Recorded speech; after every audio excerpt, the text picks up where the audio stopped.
right-hand side of the stage. Take a seat and join us for our Veterans and Military celebration this morning. Thank you and have a blessed morning, everyone.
The 2025 convention of the National Federation of the Blind is now in order.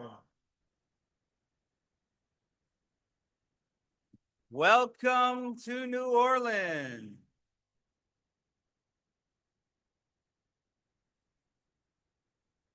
Let's see if we're gonna get a door prize to start. They said, wait a minute, you never take a door prize. They're not ready. We do have a door prize. So we are giving away $200 in cash. And that goes to Michelle Scott from North Charleston, South Carolina. And she's here. All right. If I could have your attention, please. Can I please have your attention? If I could have your attention, please. There'll be plenty more excitement this morning.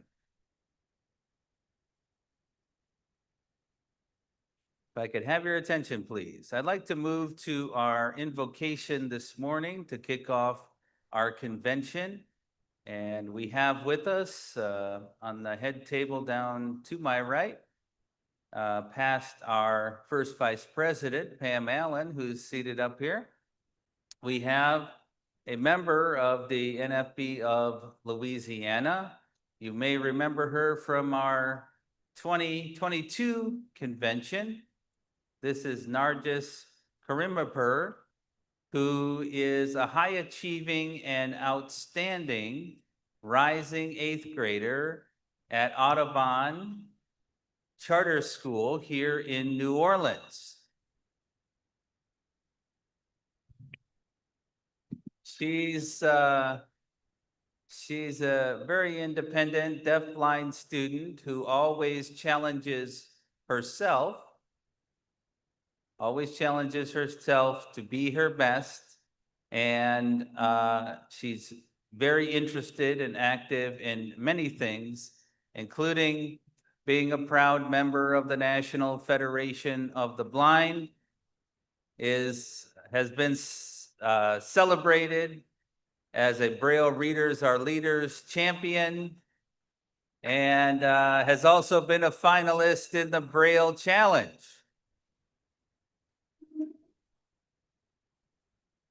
Someone's got an open mic. Her favorite activity is reading. That was a note I was given from Pam, but I came across Nargis at the book fair yesterday, and I noticed it to be true. I made the comment to her that, well, you can't read too much. And her mom, Sarah, said, no, she can read too much. She does. She does. So she's very serious about her reading. We know that she has a bright future ahead. I'd like to point out that her family is also very active in the National Federation of the Blind of Louisiana. Her mom, Sarah, serves as a leader here with our parents group. In addition, if I could have your attention, please. If I could have your attention, please. In addition to being an active member of her federation community, Nargis is also an active member of her mosque community, and her faith is important to her. So here for our opening invocation is Nargis.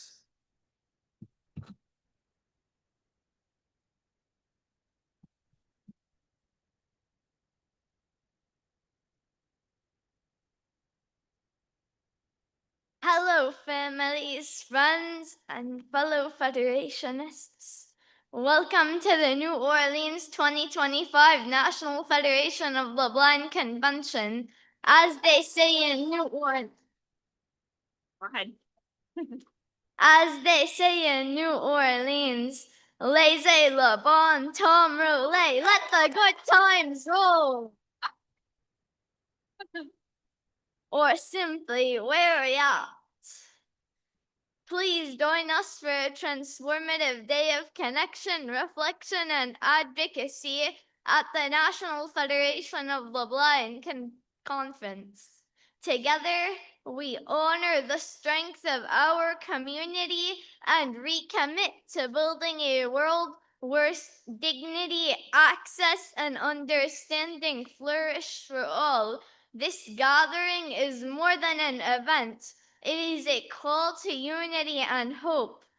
With shared stories, bold conversations, and heartfelt intention, we will illuminate the paths towards inclusive healthcare, education, and empowered living.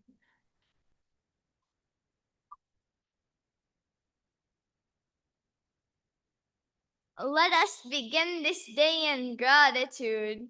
Bismillah ar-Rahman ar-Rahim. Allahumma inni as'aluka barakata hada al-yawmi wa as'aluka barakata ahlihi wa as'aluka an tarzuqani min fadlika rizqan wasi'an halalan طيبا مباركا تسوقه إلي وأنا غافض في عافية.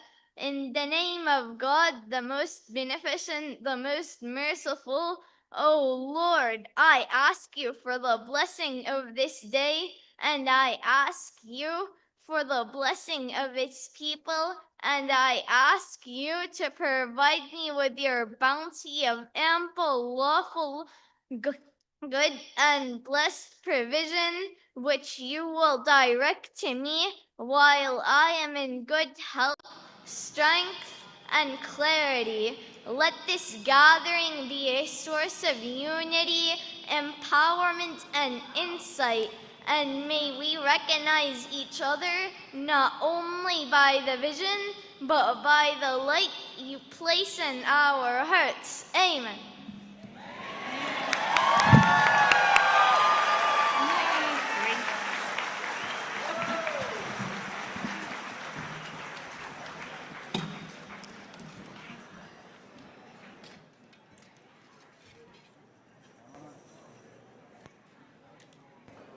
All right, thank you to Nargis.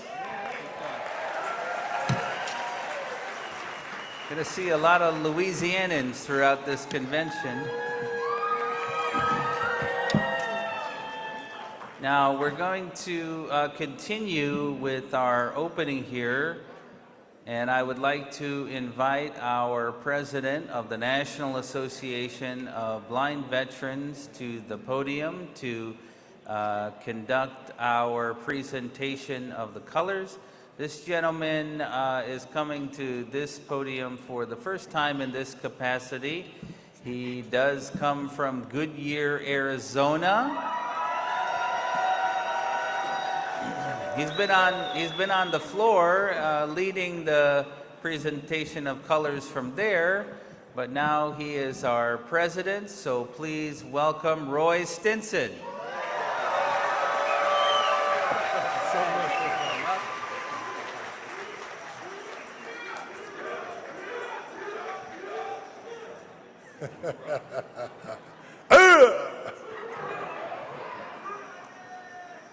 Color Guard Commander, post the colors.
Post the colors.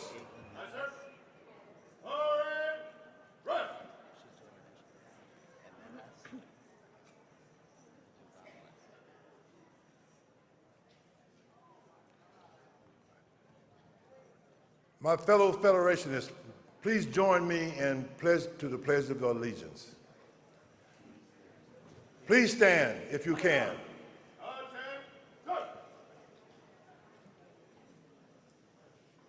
I pledge allegiance to the flag of the United States of America and to the republic for which it stands, one nation, under God, indivisible, with liberty and justice for all.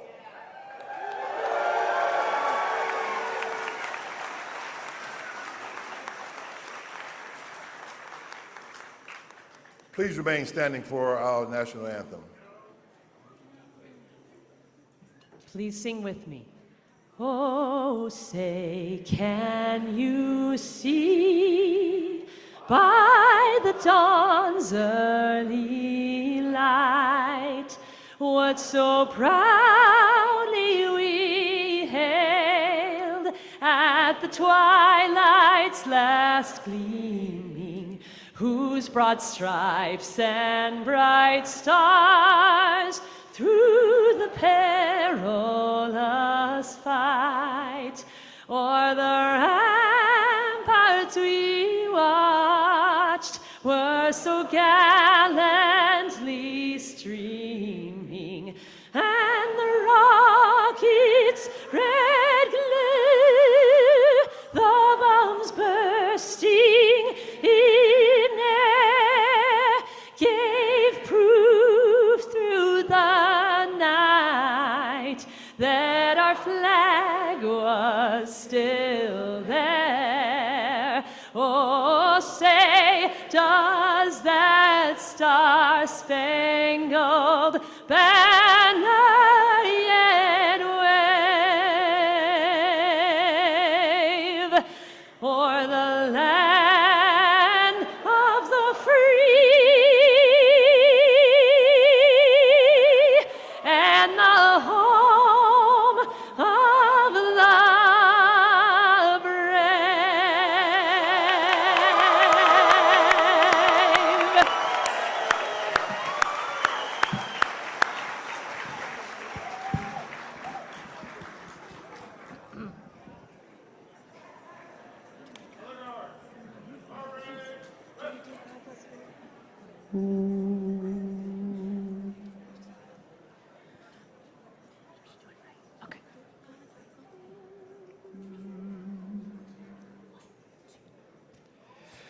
God bless America, land that I love. Stand beside her and guide her through the night with the light from above.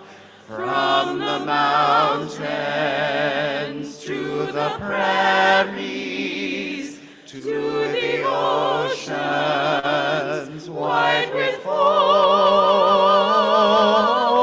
God bless America, my home, sweet home.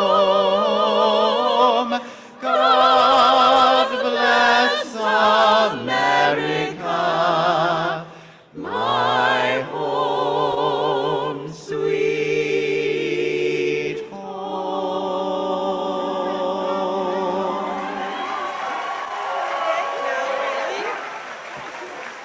Please be seated. Thank you.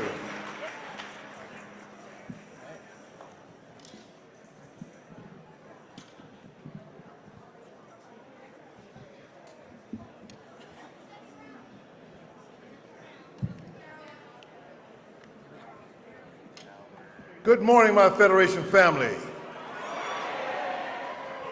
What? Good morning, my Federation family.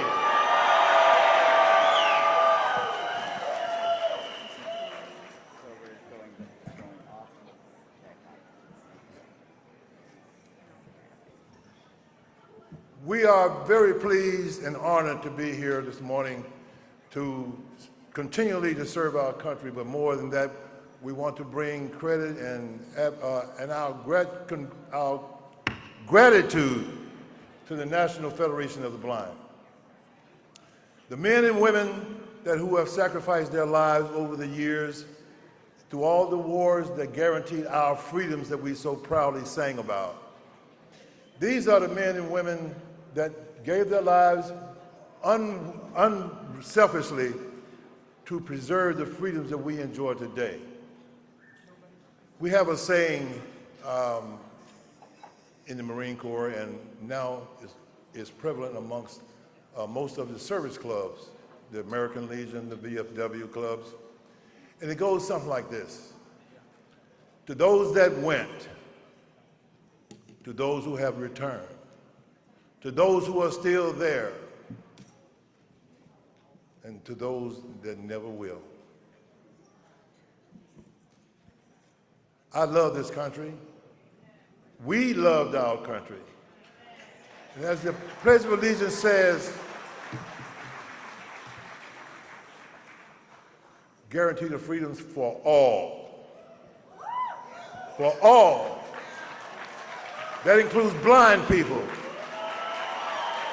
not some people. So I say to you, God bless America, and God bless this National Federation of the Blind.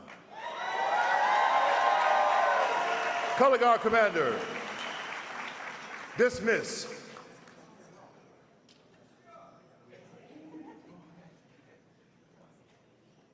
Yes, sir. Color Guard, attend.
Ladies and gentlemen, I'd like to thank the color guard for their performance.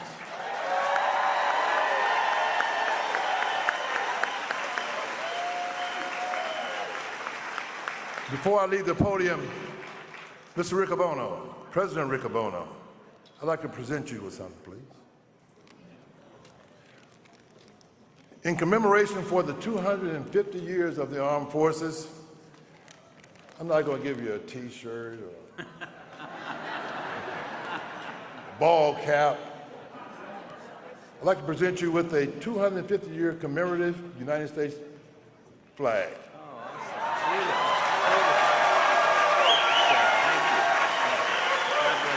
want us to take a picture, I guess.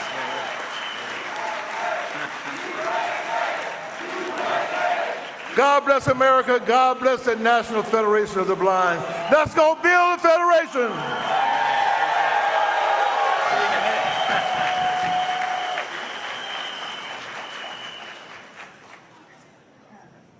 All right, how about a door prize for that?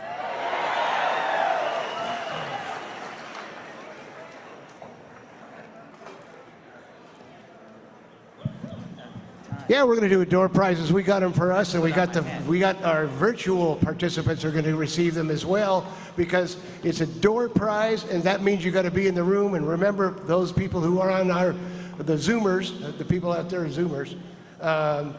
You got to put a email in the mail with your name on it and from where you are, and put it in the mail within 10 minutes. The email after receiving the door prize that we call in the door prizes.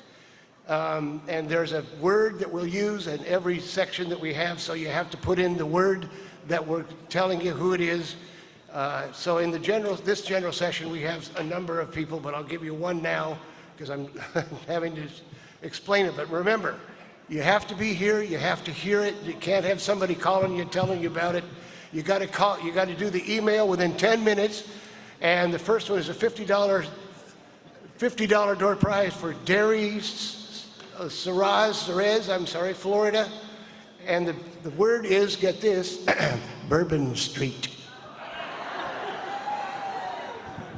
Go ahead. And for our in-person participants, someone will be receiving $100. And that will be going to William Common from Marietta, Georgia.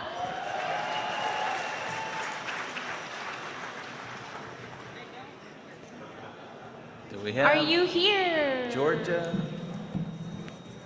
Got him? Nope. No? Okay. What about Norman Card from Saratoga Lake, New York?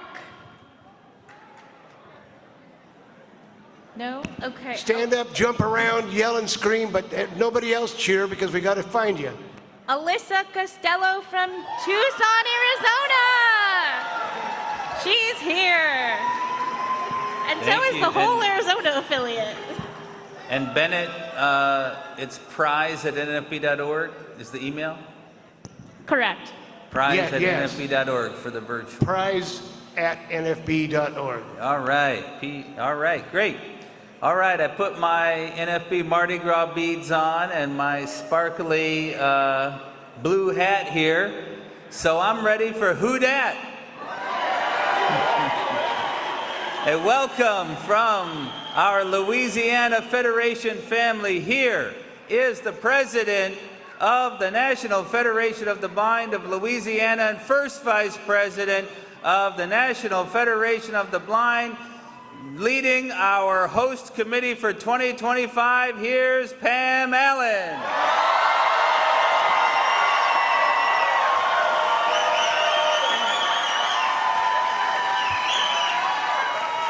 Good morning, Federation family. Who dat? We are the National Federation of the Blind, and we are very happy to be back in New Orleans. I am overjoyed to welcome you back to our great city for our 85th annual convention, right here in the heart of New Orleans. We are so happy to host this year's gathering in our beautiful, bold city A city that knows how to celebrate, knows how to persevere, knows how to bring people together.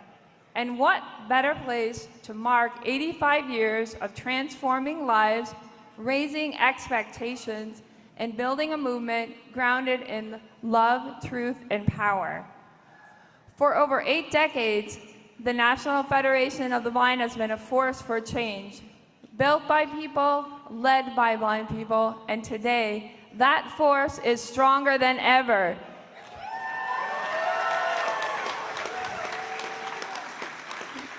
We have come from all over the United States and from around the world, not just to celebrate our progress, but to chart our course forward.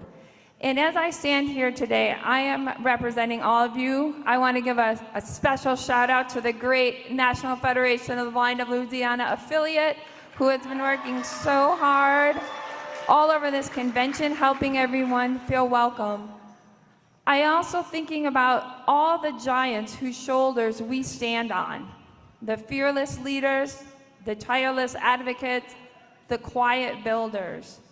And I think of everyone here today in this room and everyone who is listening to us virtually, leaders in our communities, teachers, students, parents, professionals in every field, organizers and dreamers.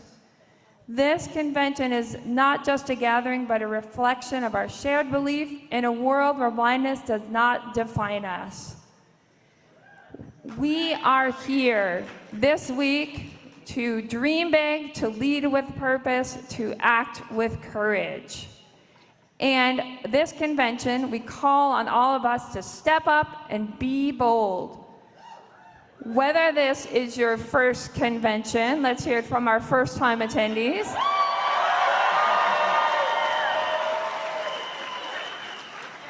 Or your 50th or more. I know we have lots of people who have been here for many decades. You are part of our family, our community, a movement that is rewriting the story of blindness every single day. Now, in a city where music flows from every street corner, we are here to add our own rhythm, a beat built on progress, purpose, and power. So, I want to welcome you to New Orleans, welcome you to a place in the National Federation of the Blind where dreams are born, voices are lifted, and change is made together. Now, let's get this party started.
FB family! Welcome to New Orleans! Woo! This is the Jackson Square All-Stars. Tremere Artist Collective, Jackson Square All-Stars welcomes you. Hope you enjoy your time here. Go down to Jackson Square, check these guys out. They are steeped in the tradition of New Orleans culture and music. Mr. Dwayne Burns is our leader. He's going to give us another tune right now. Go right ahead, Mr. Dwayne.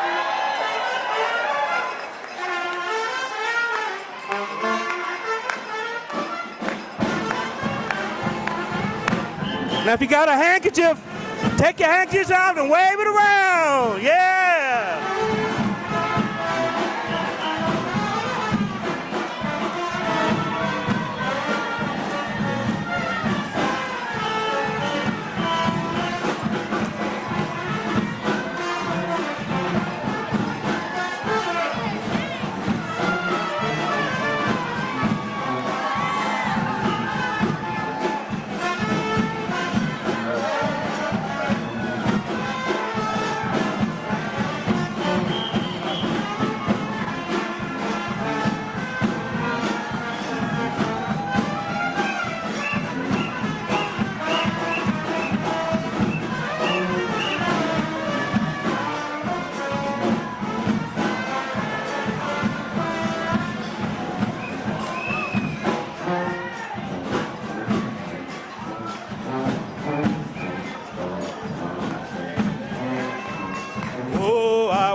Be in that number, oh, when the saints go marching in. Sing it along. When the sun refuses to shine, oh, when that sun refuses to shine, well, I want to be in that number, oh, when the sun.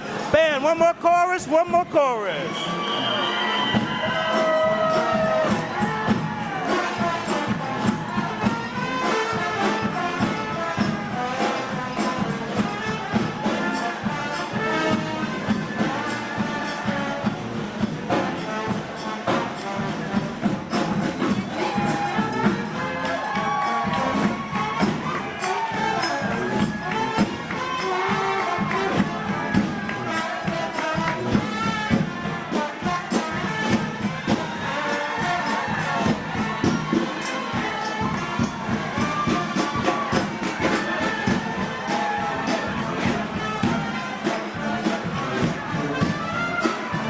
All right, y'all, that's just a little taste. The band's gonna stick around for one more tune, so don't y'all go nowhere.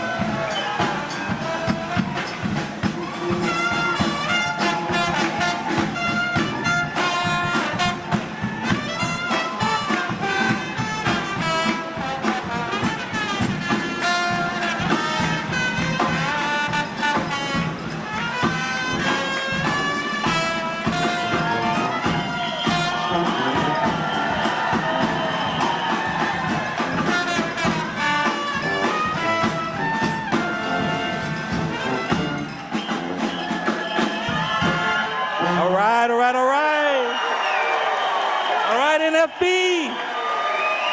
Woo. All right, you rowdy people, settle down. We got to stay on schedule here. Pam said we got to stay on schedule. Settle down. We got a special surprise. I got one more tune. I understand that there's a baby alligator in the house, so I don't know about you, but I got a little something to tell you about the history of New Orleans and Louisiana, and I'm getting out of here.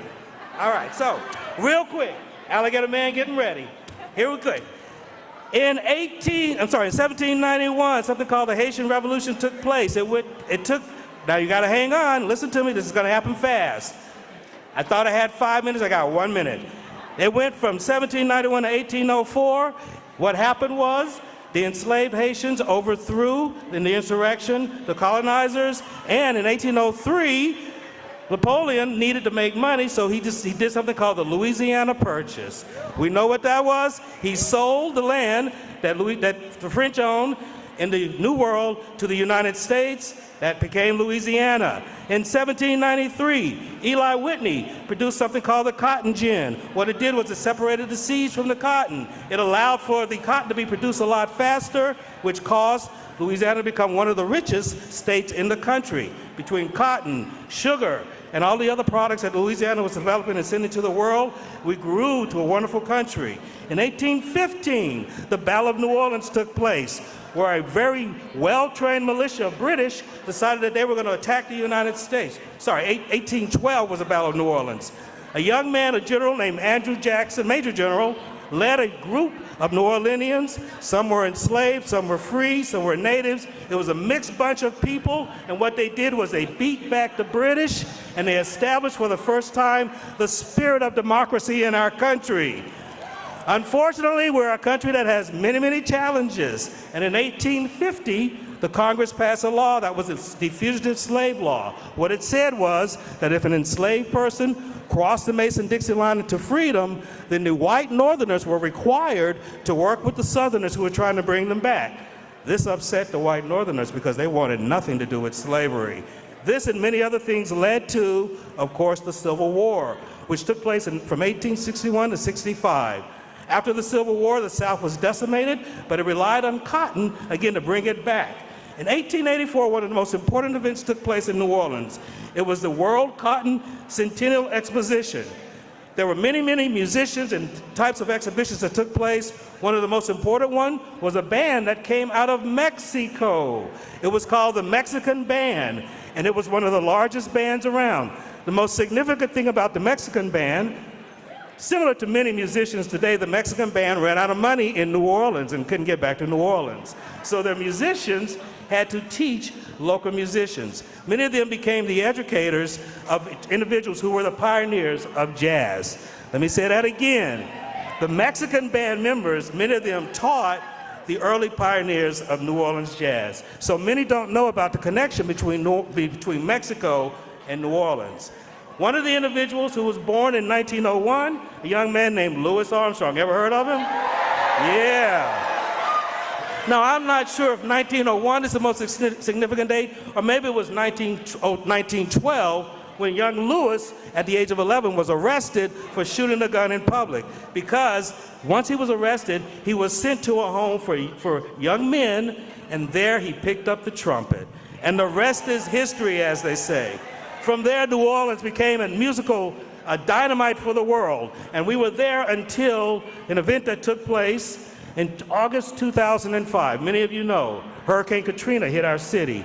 Hurricane Katrina, not only New Orleans, but all of Louisiana, Mississippi, the whole Gulf Coast. Many of us were displaced for years, and the traditions of New Orleans, which were based on the oral tradition, were broken apart. But New Orleanians and Louisianians are some people who are very, very spiritual, and they're people who you can't hold down. Am I right about that, my Louisianans? We fought back. Even though people said we weren't going to rebuild this state, they rebuilt it. Even though people said we can't thrive again, we are thriving. One of the most significant points in our survival and our comeback took place in 2009. Sorry, Indiana. 31-17, the New Orleans Saints win the Super Bowl! And from that moment on, New Orleans has moved forward into the future. We are welcoming you to be a part of our future. We thank you, NFB. We love you. We can't wait to see you again. And where's that alligator? We are on, Mr. Alligator. Thank you so much. Thank you so much, Daryl, and thank you for sharing a little bit about the great history of our state and the resiliency and diversity of our people, just like in the National Federation of the Blind. Now it's my pleasure to introduce a very special friend. Some of you have stopped by our Louisiana information table and taken selfies with our alligator, our stuffed alligator. But today, we have with us Captain Louis, who is better known as Swamp Guru. Following in his dad's footsteps, just knows everything there is to know about alligators. And so he is here from the Jean Lafitte Swamp with his little friend Elvis. And he's going to tell us a little bit about Elvis. And we are very happy to welcome Elvis to the convention.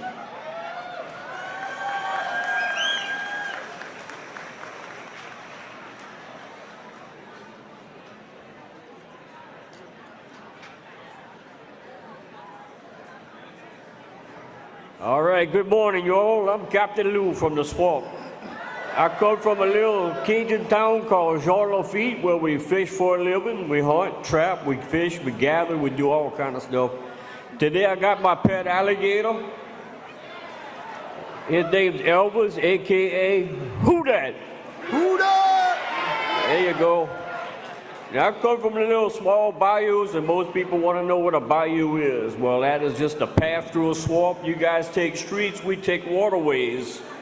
The term bayou means little river or stream, a path through a swamp or a village, and later on, if I see y'all walking around, I can buy you a drink.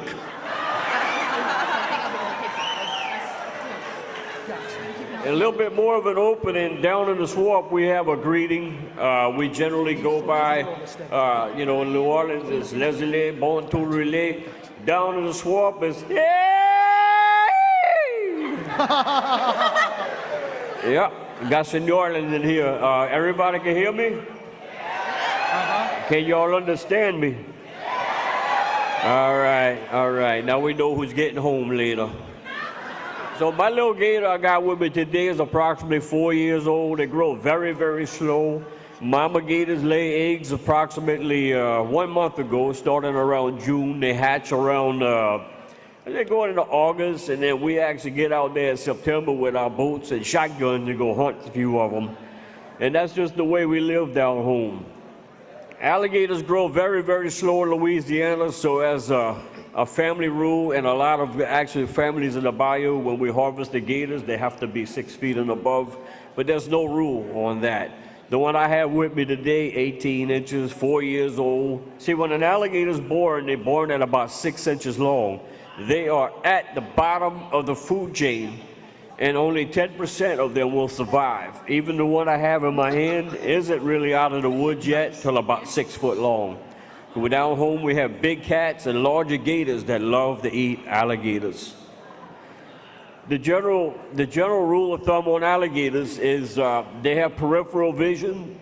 So basically when they're swimming around, they got their head turned left and right. They kind of do like a horse, a rabbit, a chicken, or basically birds. They can't see directly in front of them.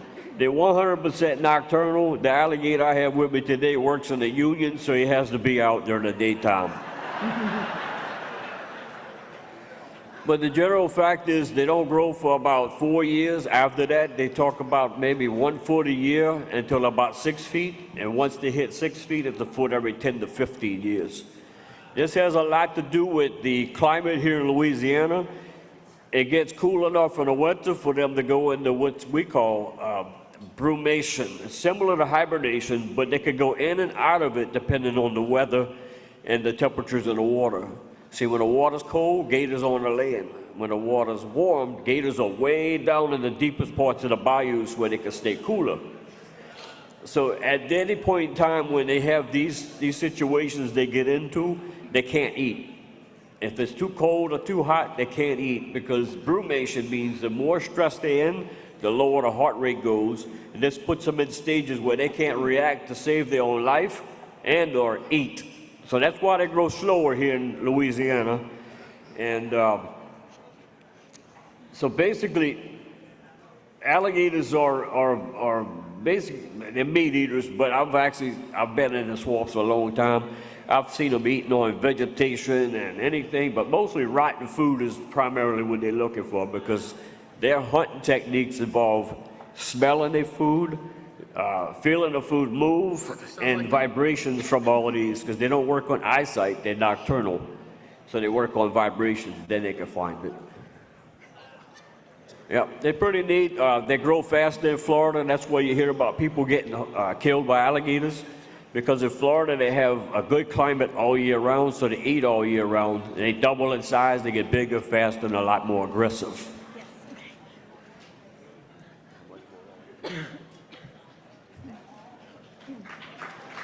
Yeah. I'm just checking time. Thank you all so much.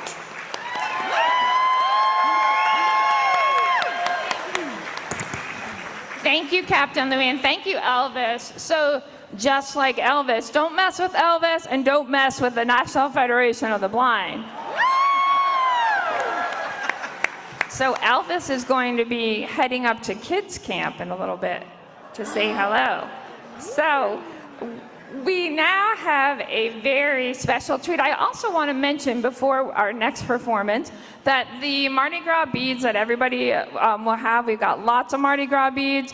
The ones that you're receiving have our NFB logo on them. So, and they are in Mardi Gras colors, purple, green, and gold. Purple stands for justice, green for faith, and gold for power. Woo! So you have some commemorative beads. Thanks everyone for our great bead handing out in our second line. And now, as we are talking about who dat and who we are in the NFB, we have a very special performance coming up. This is a song from the NFB and the Litigators, and I'm going to turn it over to them for a special performance.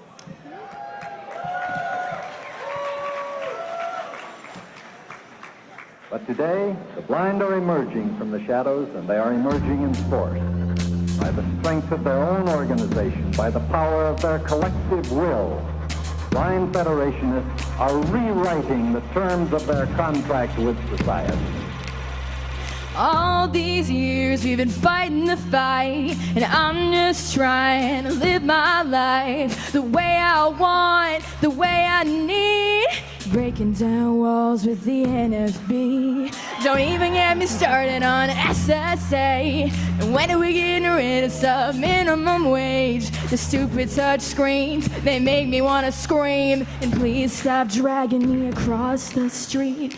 Treat me like a baby, outrageous. You know I'm blind, not contagious. Call an Uber for a lift, what's the driver gonna do? Cause by God, my dog's gonna get into.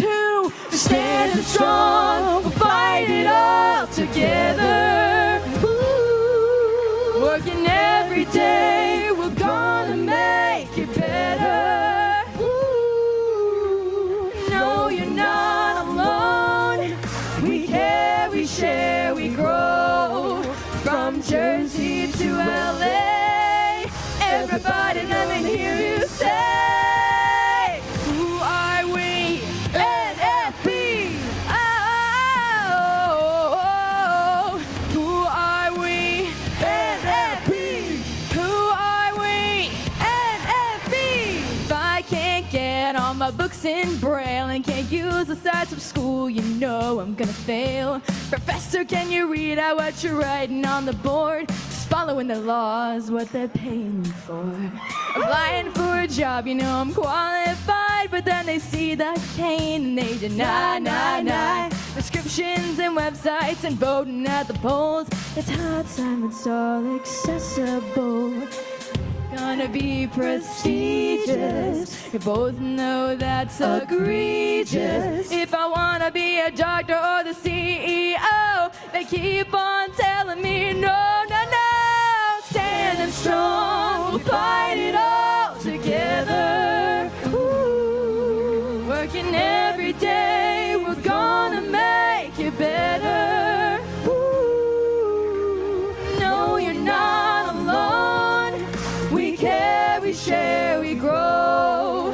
From Jersey to LA, everybody let me hear you say, who are we? NFB. Oh, who are we? NFB. Who are we? NFB. One voice, one love. There's so much we could do. We could raise children in this world of building a world for me and you. We could move mountains and mount movements, make a world where we don't have to keep on proving our worth. We're gonna be heard. We're gonna be heard. Who are we? NFB. Oh, who are we? NFB. Who are we? NFB.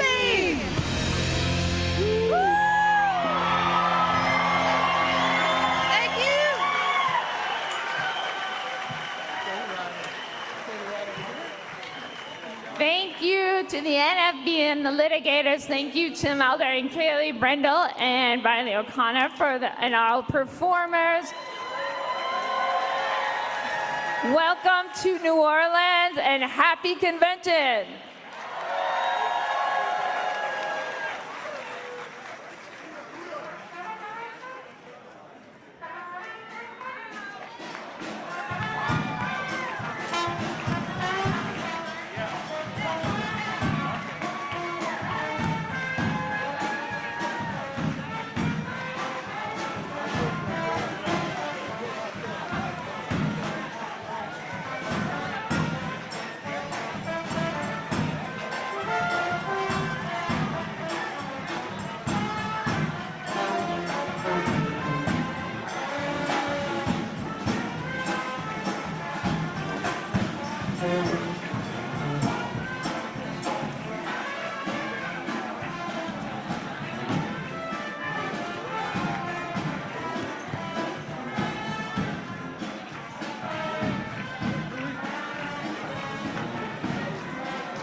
Let's hear it for the NFB of Louisiana.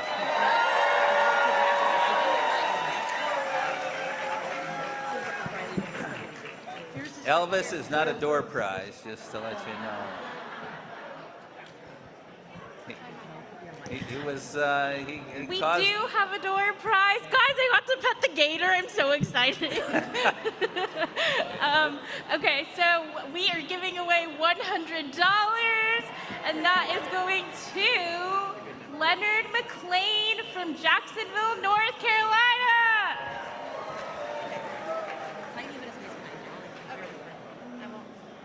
Is Leonard here? Are you here? What about Amber Jones from Vicksburg, Mississippi? Okay, we got her. Thank you. Oh my gosh. All right. I don't remember an opening ceremony with a live animal on stage, so that was... All right. Well, now that we've been properly welcomed, we'd like to continue the celebration by celebrating the tremendous effort and commitment of our veterans who are associated with the National Federation of the Blind. So I would like to invite back to the microphone, here again is Roy Stinson.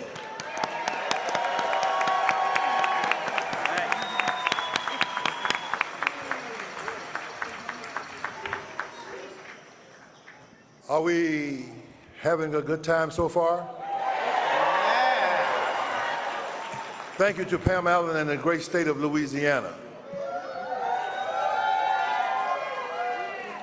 At this time, we'd like to present to you the veterans that are here.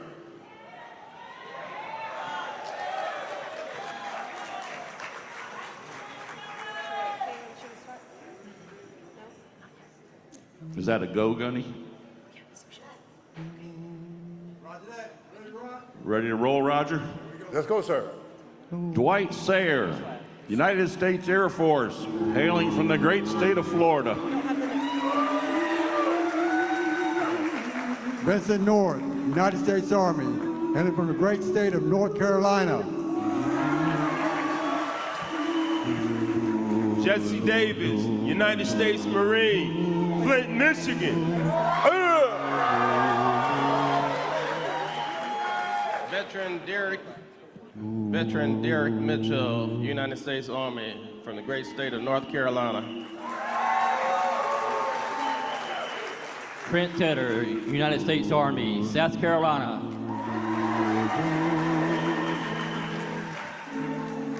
Vernon Richmond, United States Army, Vietnam veteran from North Carolina, and in North Carolina I'm known as the train killer.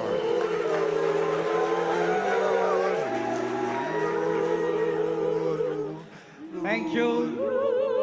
Great National Federation of the Blind America, I salute America for ensuring equity and diversity for blind and for persons with disabilities. It's really great. It's really as a part of our inspiration. I am from Bangladesh. My name is Dr. M. Harunul Rashid Babu. I am the first Vice President, National Federation of the Blind, Bangladesh.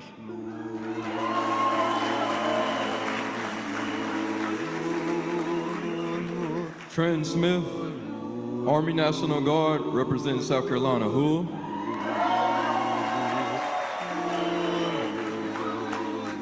Name is Lee Martin from the greatest state, Indiana, United States Army, Vietnam combat veteran.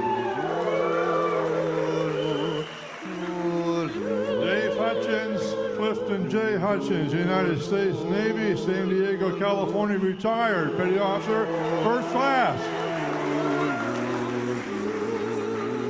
Sean Savage, United States Air Force, 21 years, representing Bism from Maryland.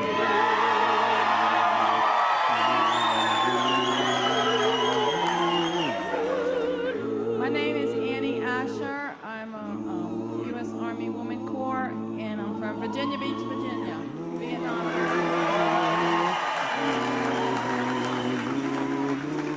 My name is Wayne Field, Massachusetts, United States Naval Air Corps, 40 years.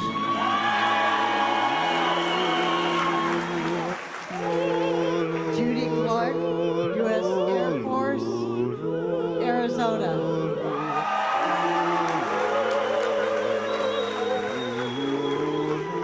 Lucas Atkinson from Utah, but also Louisiana. Army. That is Benjamin Miles, United States Navy, Louisiana, but also from Mississippi. Bob Pierce, U.S. Air Force, Ohio. My name is Bridget Hillesheim. I'm from the United States Army, proudly representing South Dakota. Corporal Michael Madden, U.S. Marine Corps, representing Nebraska.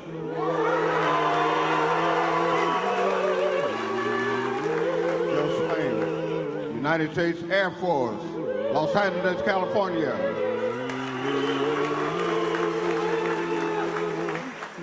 Jason Baker, United States Army, representing Nebraska.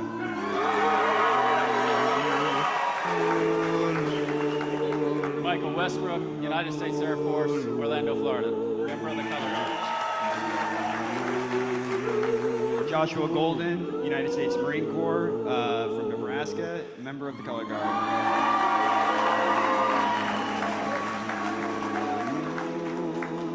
My name is Roy Stinson, United States Marine Corps from the great state of Arizona.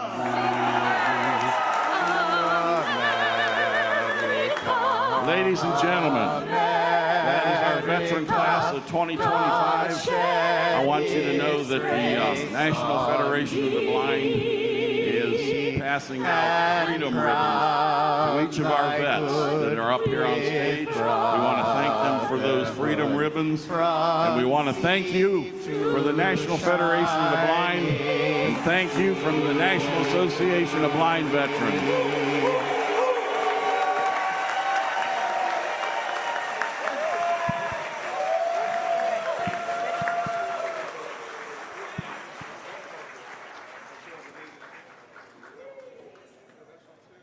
All right. Thank you again to our veterans. How about a door prize for our... We're going to move shortly to our roll call of states. I'm here. I'm finally here. My microphone isn't working, but I'm here anyway. We've got a couple of virtual ones that I got behind on. We've got a couple people at $50. If you send in an email to prize@nfb.org within 10 minutes after we call your name, you get $50. And first is Soledad Virgil from New Mexico. Thank you very much, from New Mexico. And the word you might have put in your email with your name is Bourbon Street. And then another $50 goes to Chelsea Dolan from Wisconsin, and Bourbon Street is hers as well. Now here's... Hello. For in-person folks, we are giving away a $50 Uber gift card, so you can get all around New Orleans. That is going to Jeff Altman from Nebraska. He's here. Congrats. All right, one amendment to our celebration of freedom here. While we were introducing the members of the veteran family here on the stage, our color guard commander had to step away. But he is Jim Jonas from the great state of New York.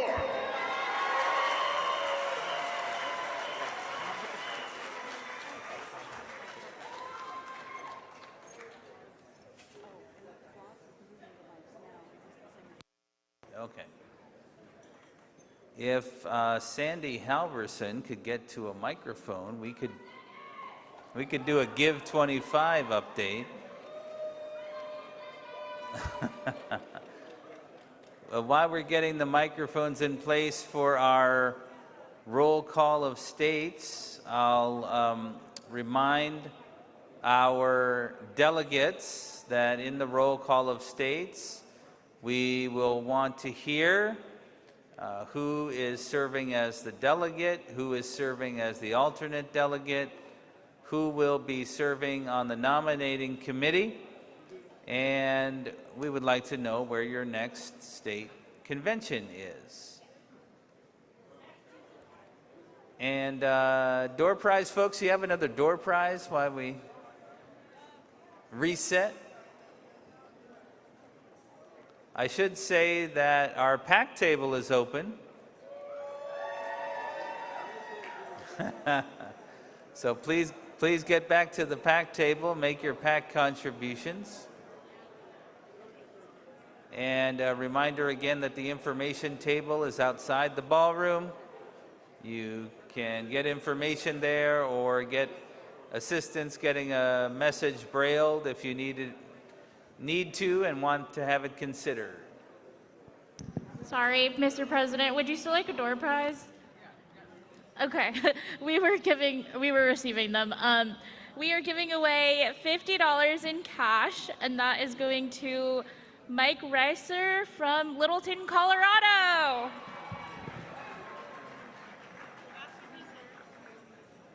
What? Is he here? Nope. What? I'm so sorry. I'm probably going to butcher your name, but Aramis Weaver from Decatur, Alabama.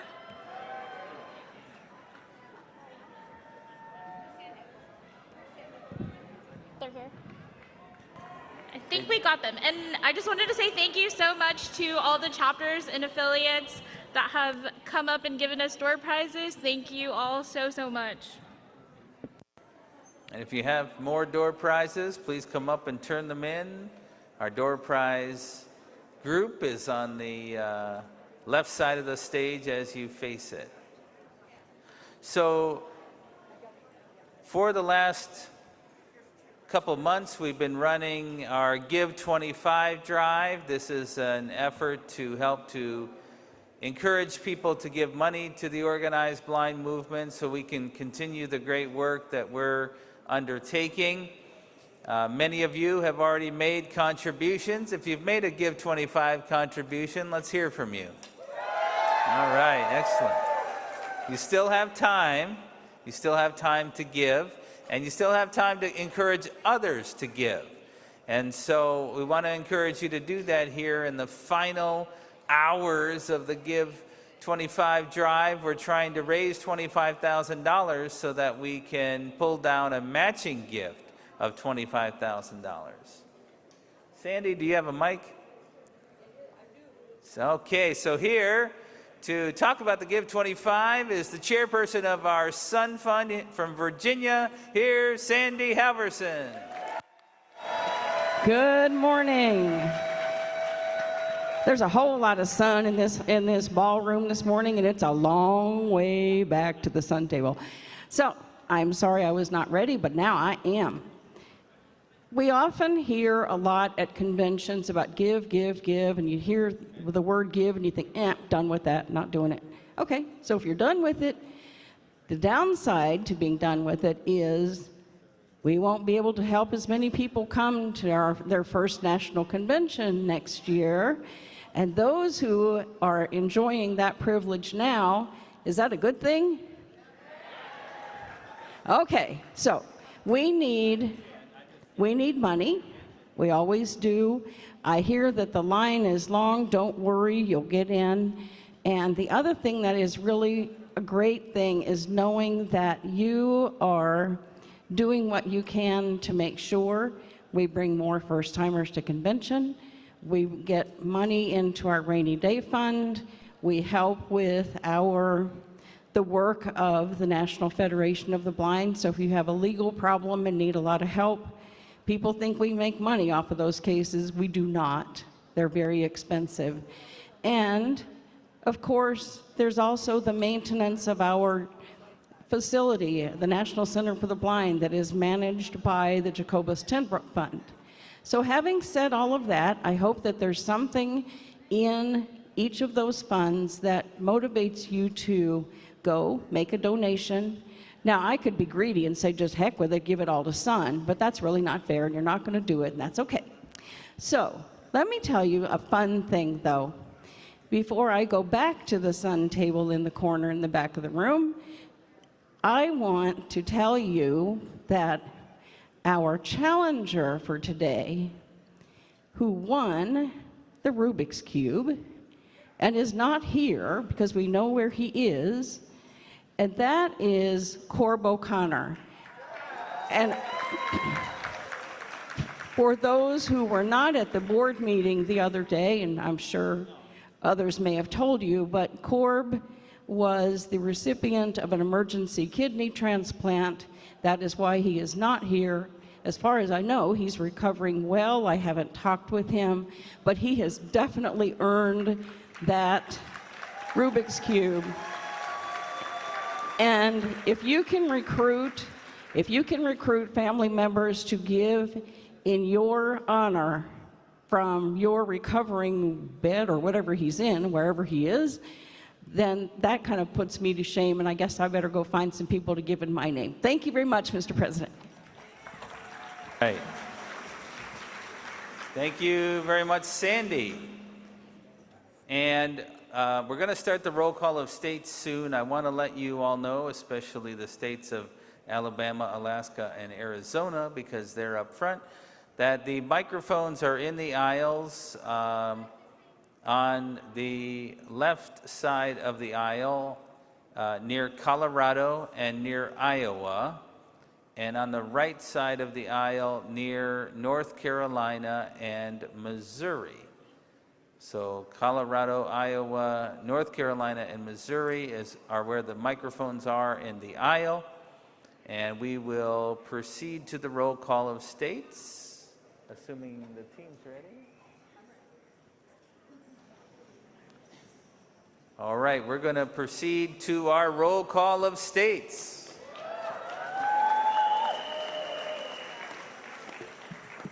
And hopefully we have Alabama. Good morning, sir. Morning. As well as the affiliate of Louisiana and my NFB family.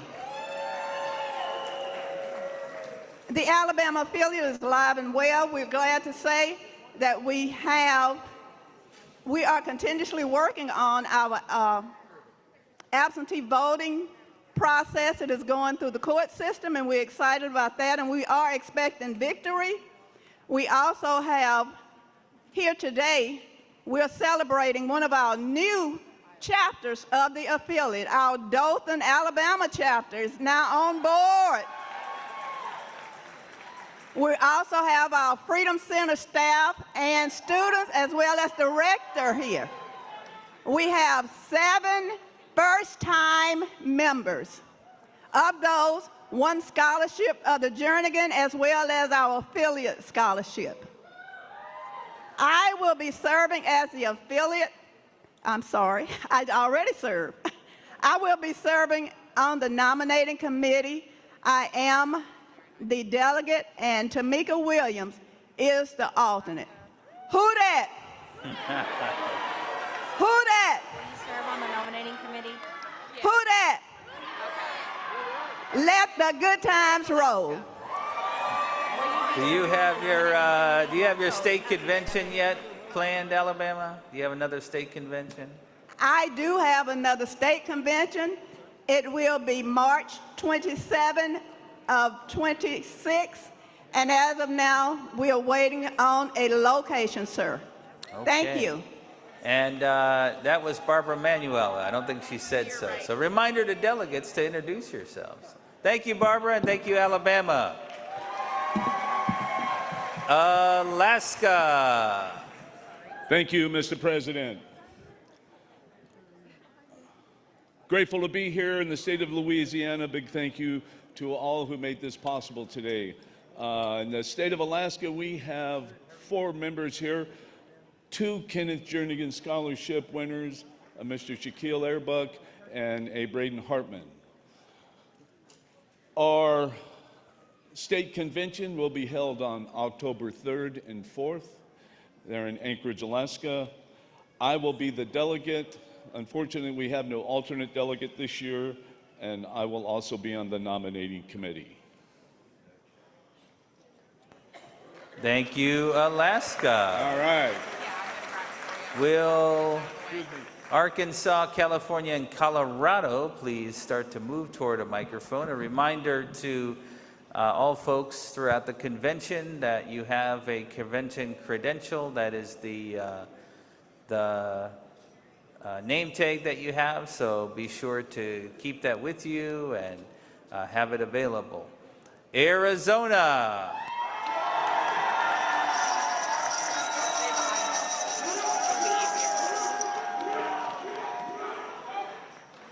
Good morning, Mr. President and my Federation family. Arizona, the proud host of the 2030 National Convention. In Arizona, we have 36 first-timers with us this year.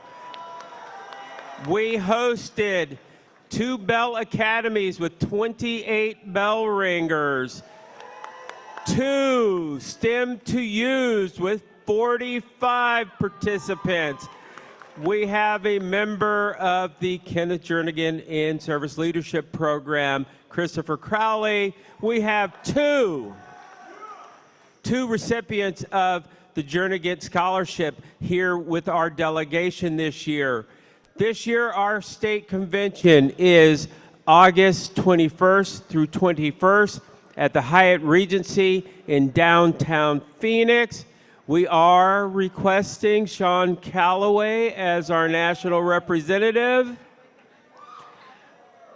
I am serving as the delegate. Bob Kresmer is the alternate delegate, and I will also be serving on the nominating committee.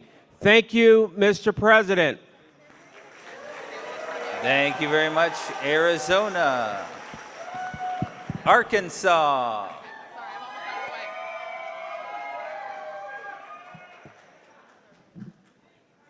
Thank you, President Riccobono and the National Board for bringing us home again to New Orleans. First off, I will be the delegate David Henry, our affiliate treasurer, is going to be the alternate, and I will be on the nomination committee. Our spring 2026 convention is yet to be determined, and we have 3 Kenneth Jernigan Scholarship winners. Thank you.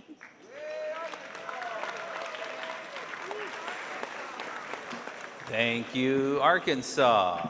California.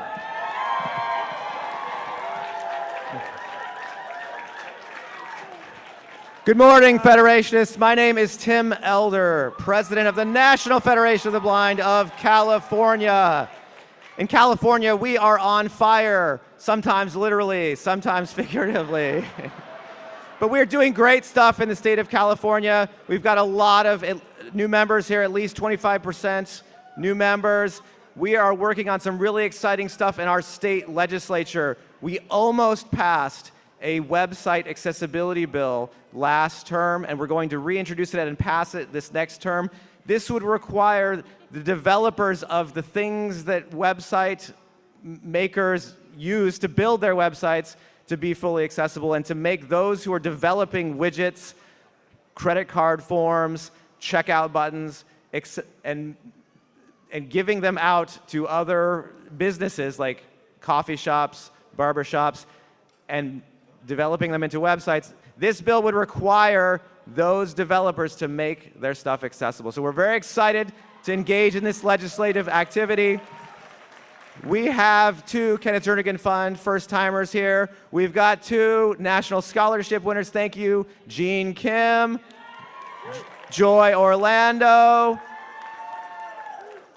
Mr. President, I will be the delegate. Robert Steigel is the alternate. I will serve on the nominating committee. We will have a state convention the weekend of March 13th through 15th in Anaheim, California, immediately following the CSUN International Accessibility Conference. Again, we're excited. We'll be announcing the hotel very soon. Thank you.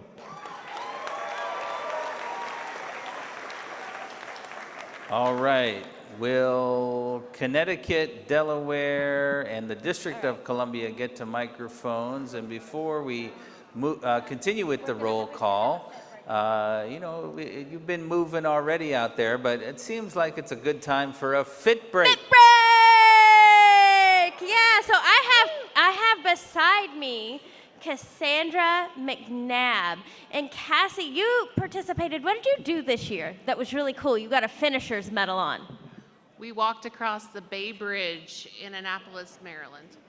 So Cassie and several other folks from our Federation family raised money for the Federation by walking across the Bay Bridge on the East Coast. Now we're going to take it to the West Coast with the California International Marathon. So we're going to have some NFB coast-to-coast fundraising action. So I want everybody to stand up with me because you can get your steps for the NFB Coast to Coast Movement Challenge. I already had my half marathon before the convention even started. So everybody, Will, why don't you kick it off for us? And we're going to do a little running. All right. Woo! If you're from the East Coast, put your hands in the air. East Coast folks, yeah. All right, if you're running in the middle of the country, throw your hands in the air. West Coast, let me hear ya.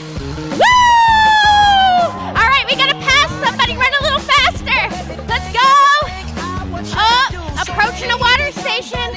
Hand to the right, hand to the left. Get that water. Yeah. Reach to the right. Reach to the left. Reach to the right. Reach to the left.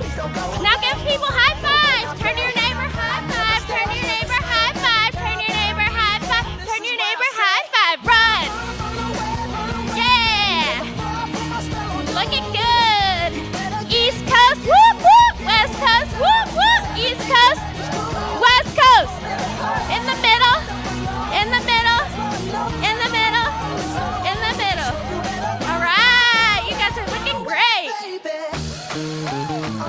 All right, one more time really fast.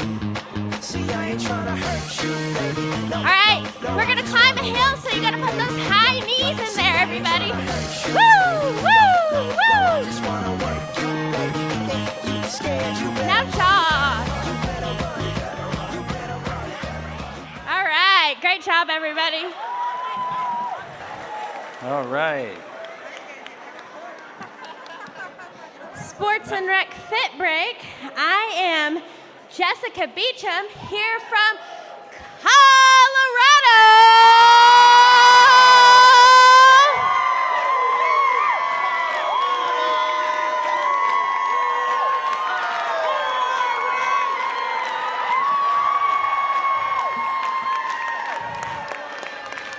to extend a big Rocky Mountain high.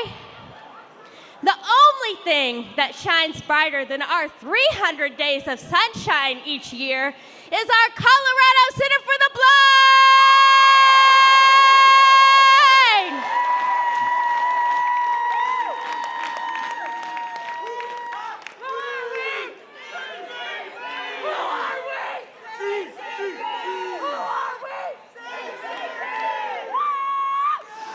We're so proud of our first Vice President of the affiliate, Julie Deaton, Director of the Center, Second Vice President of our affiliate, Director of Student Services, Maureen Neatfeld. They run an amazing center, and we have so much energy going on there. We are so proud of our National Scholarship winner, Erin Daly. Our 3 scholarship state NFB of Colorado State Scholarship winners, Doug Allen, Cooper Brown, and Isela Reyna. Our KJ in Leadership participant, Pippi Adams. Our 4 Jernigan Scholarship winners.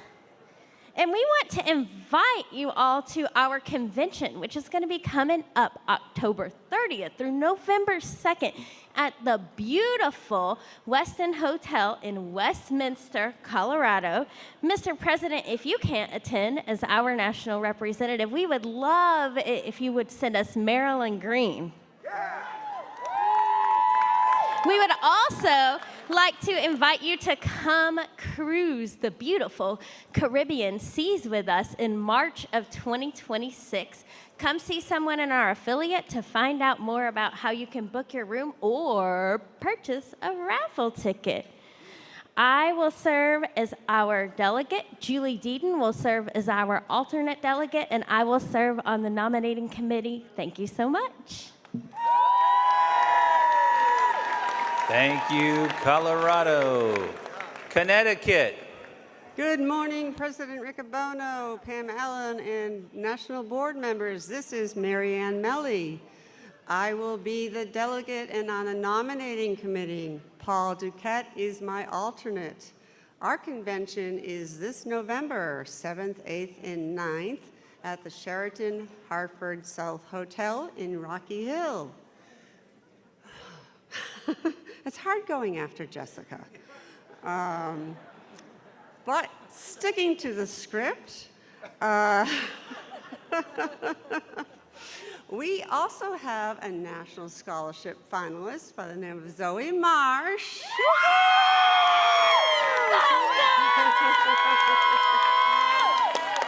Yes, we are very proud to have her as a finalist this year.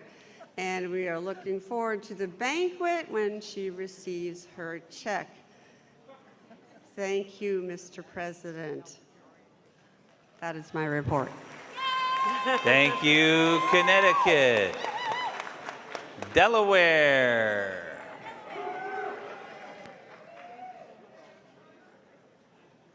Here's the mic if you're over here.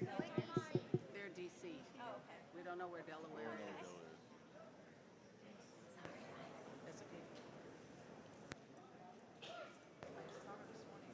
Delaware, are you out there?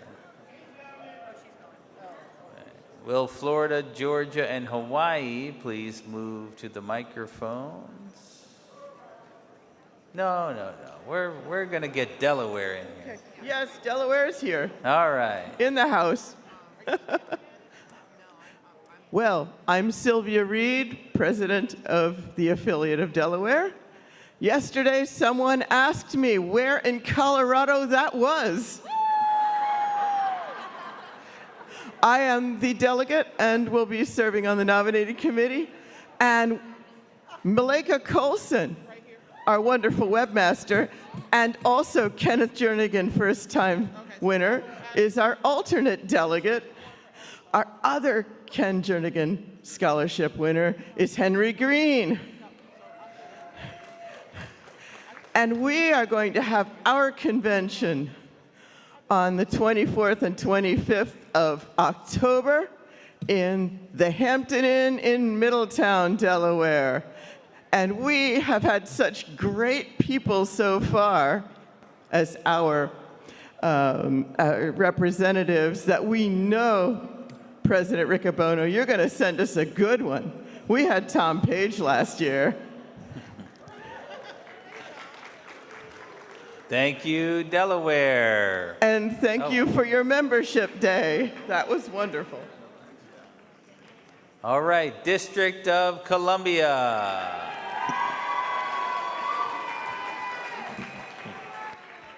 Good morning. Excuse me. My name is Sean Calloway, and I serve as president of the National Federation of the Blind of the District of Columbia.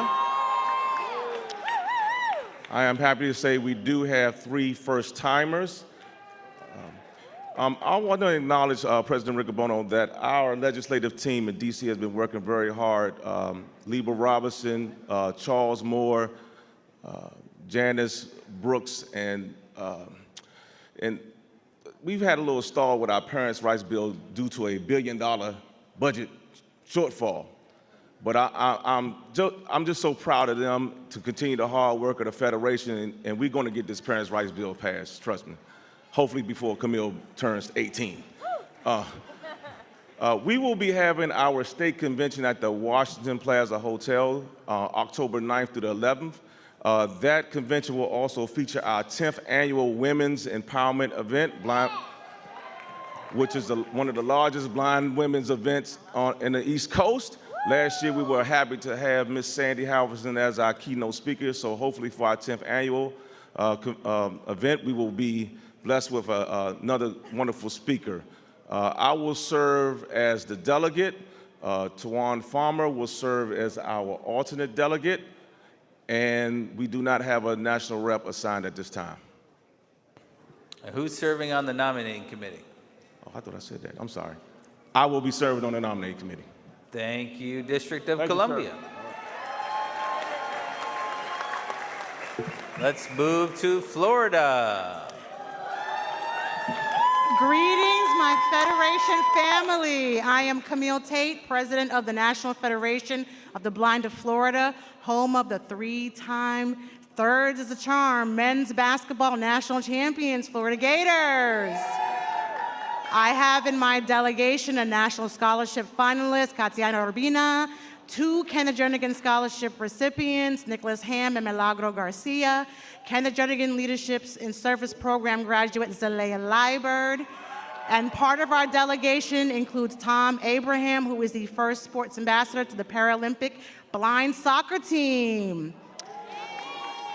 I will be serving as the delegate. My first Vice President, Kay Baker, will be the alternate delegate, and I will serve on the nominating committee.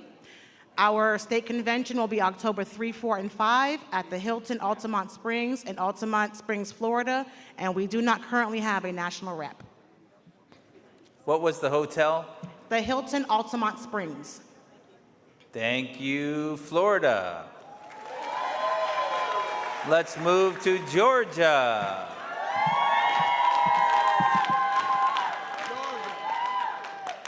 Greetings, President Riccobono, Board of Directors, in-person and virtual Federation family, and guests. I am Dorothy Griffin, Affiliate President of the Great Peach State of Georgia. I am serving as the delegate. Our alternate delegate is our first Vice President, Patrice Lewis. I will be serving on the nominating committee. Our 2025 state convention will take place in the beautiful Crown Plaza Hotel in Atlanta, Georgia on October 10th through the 12th. We have not been assigned a national rep as of yet. Georgia has one student scholarship finalist by the name of Andrew Lee of Marietta, Georgia. We have one individual, Kenneth Jernigan, and her name is Monica Rutledge. We have 3 families. We have Will Kohanowitz and his family. We have Monica Williams and her family. And we also have Katie Nix and Amelia Nix and their family with us today. All right, Georgia has 60 in-person registrations and 11 virtual this convention.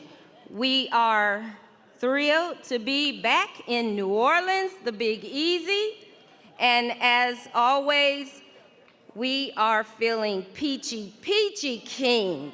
Thank you, President Riccobono. Thank you, Georgia. Will Idaho and Illinois please get to the microphone? Hawaii.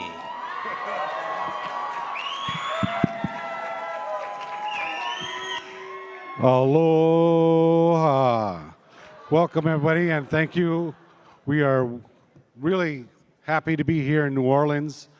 And this year we have 24 folks from Hawaii.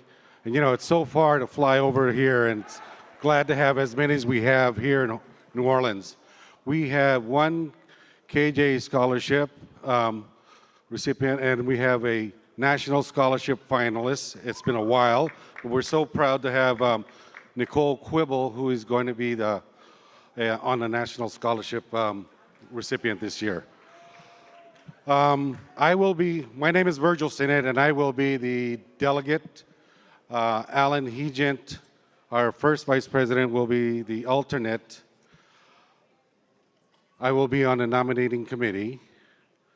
Our state convention this year is October 10th and 11th in beautiful Waikiki at the Elks Lodge, just at the foothill of Diamond Head.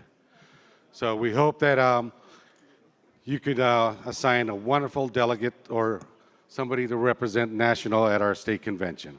Maybe yourself.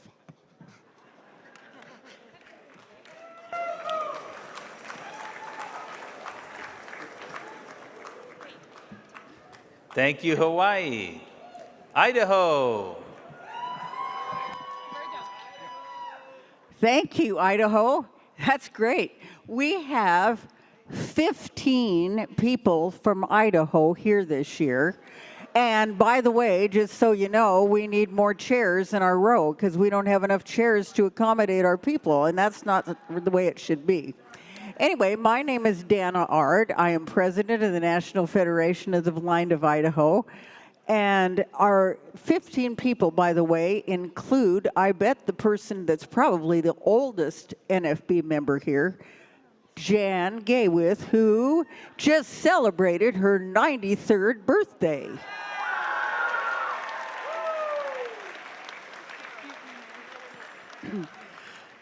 We have 4 brand new attendees this year, including 2 Jernigan Scholarship winners. We have had an exciting year. We had our first Silver Bells program with 12 participants, and we are about ready to do our 3rd Bell and Beyond overnight camp. It's a week-long camp. I am the delegate. Susan Bradley is the alternate delegate. I will serve on the nominating committee, and our convention will be at the Best Western Vista Hotel in Boise, Idaho, April 23rd through the 25th. And we don't have a delegate yet, but we'll be getting a fine one, I'm sure. Thank you. All right. Will Indiana, Iowa, and Kansas please get to the microphone? How about a PAC update?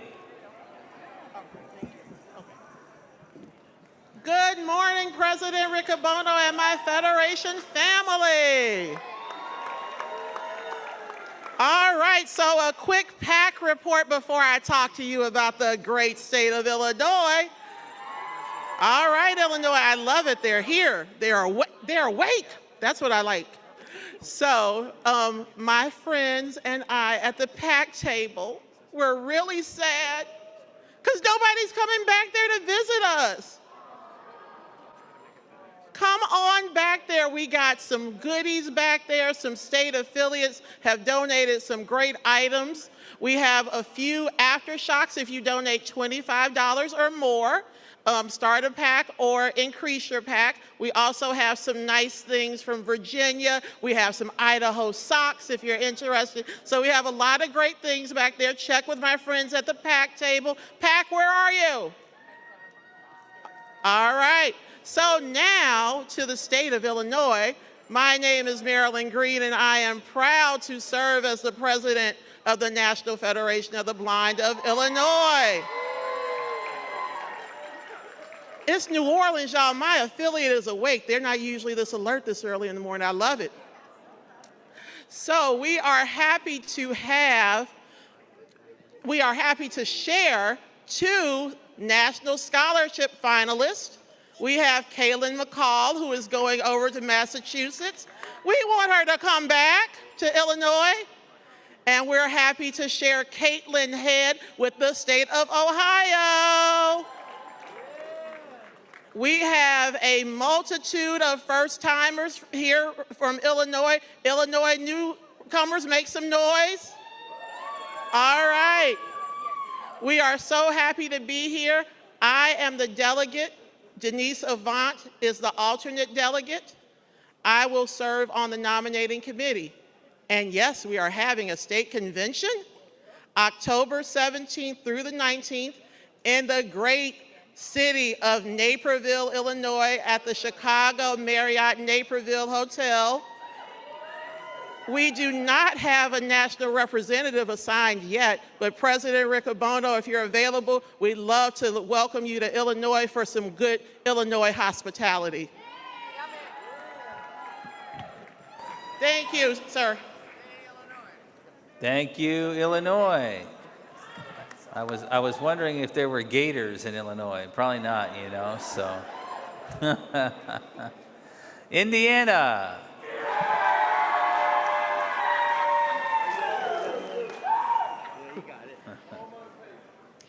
Good morning, Mr. President and Federation family. My name is Diane Graves, and I'm currently serving as the president of the great state of Indiana. I want to send out a special thank you to our hosts.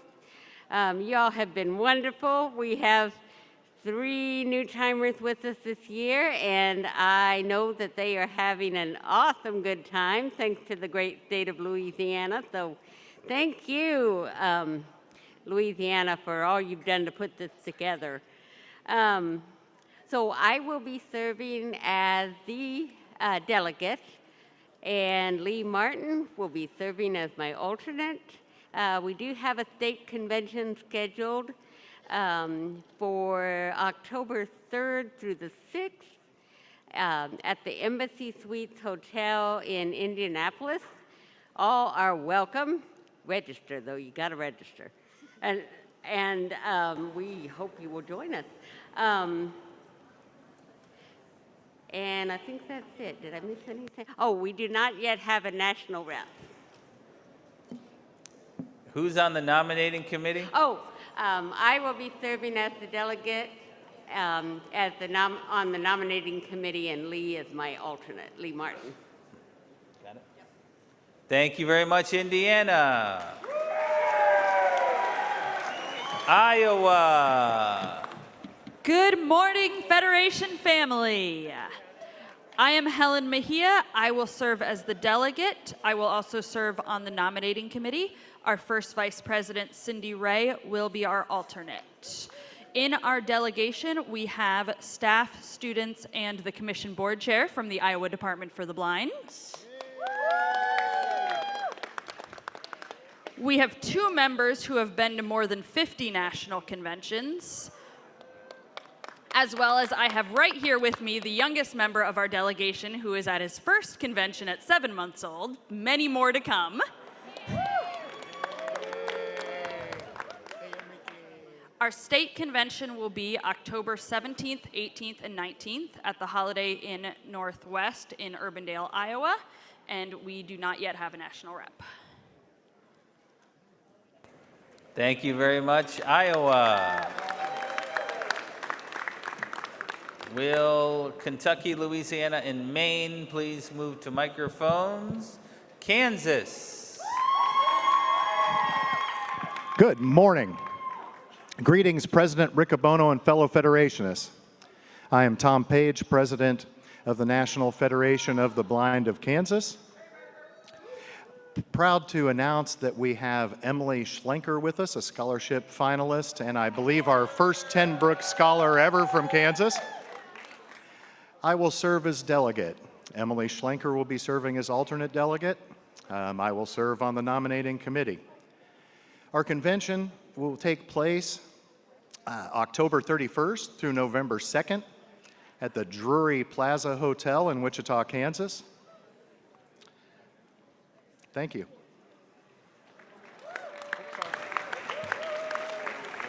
Thank you, Kansas. Kentucky. Good morning, everyone. I am Angela Henderson, the president of the NFB of Kentucky. This year we have 5 first-time attendees, which is awesome. We share a scholarship recipient with Indiana. Our convention will be taking place October 24th through the 26th at the Hilton Garden Inn Northeast in Louisville, Kentucky. I am your delegate. Ashley Swafford, our first vice, is my alternate, and I will be serving on the nominating committee. Thank you very much, Kentucky. Louisiana.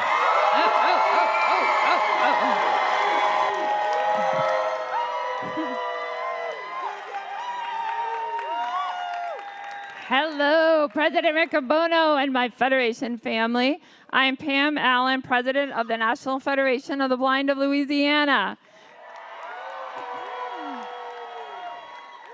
And today I am wearing pink in honor of our first Vice President, Treva Olivero, who I know is with us in spirit. In our delegation, in addition to our outstanding Louisiana affiliate members who have been working tirelessly this week to welcome everyone to the Big Easy, we also have 45 first-time attendees. I am also very proud that we have with us our staff and students from the Louisiana Center for the Blind, including our Summer Edge students and staff and their families. We are honored to have with us also Joanne Wilson, LCB founder and president emeritus of the National Federation of the Blind of Louisiana. Since 1985, thousands of our LCB students of all ages have learned that blindness does not stop them from dreaming big and living boldly. As we celebrate the center's 40th anniversary later this year, I am so proud and grateful for the many ways our graduates have helped build the National Federation of the Blind, leading and serving at every level of our organization in their communities, careers, and families. Just a quick note, also, our open house will be in Gallery 3 today. That's a slight change from the agenda, so just to let everybody know. I also want to welcome and celebrate our staff and graduate students from our Professional Development and Research Institute on Blindness at Louisiana Tech University. I want to take a moment to celebrate the outstanding leadership and numerous contributions of Dr. Edward Bell, who will be retiring in August after 20 years. We know that Dr. Bell will continue to make a positive difference in his next chapter. I am also excited that the Institute will continue to transform our field as Kristen Sims serves as its acting director. We salute National Scholarship finalists and LCV graduates Lauren Altman, Mildred Rivera, and Ecclesio Tashome. We also have in our delegation Kevin Monk, Director of Blind Service, and several staff members from Louisiana Rehabilitation Services. We proudly had 15 STEM2U participants this spring, and we are thrilled to have recently hosted our 2025 Bell Academy with 15 bell ringers and are looking forward to our second Academy in July. We love Braille in Louisiana, and we want to honor Emerson Tom and Charity Boney, who recently competed in the Braille Challenge in California, with Charity taking home second place in her category. I want to give a shout out to our Kenneth Jernigan winners and to Brian Breen and Vincent Murray, our 2025 Teachers of Tomorrow. I also extend a special greeting to everyone who is attending their first convention and thank all who made the Rookie Roundup a success. And if you need a ribbon, please stop by our delegation or the hospitality suite in 2164. Thanks to Alice and Jewel for a great job with our suite. I am the delegate, and I serve on the nominating committee. Kathy Miller is our alternate delegate. Our state convention will be April 24th to the 26th at the Crown Plaza in Baton Rouge. Thank you, President Riccobono. Thank you, Louisiana. Maine.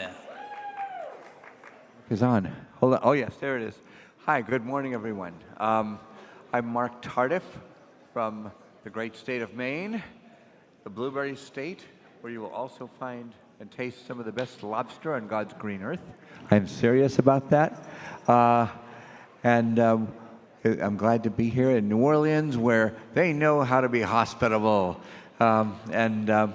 We have a scholarship winner, Isabel Bailey, who I had the opportunity to have breakfast with this morning. She's absolutely wonderful.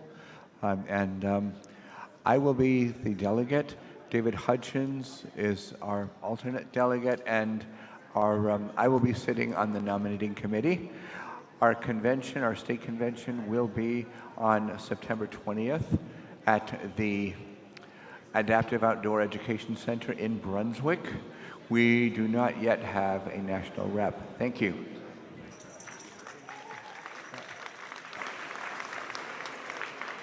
Okay, thank you, Maine. Will the states of Massachusetts, Michigan, and Minnesota please move to the microphone? Maryland.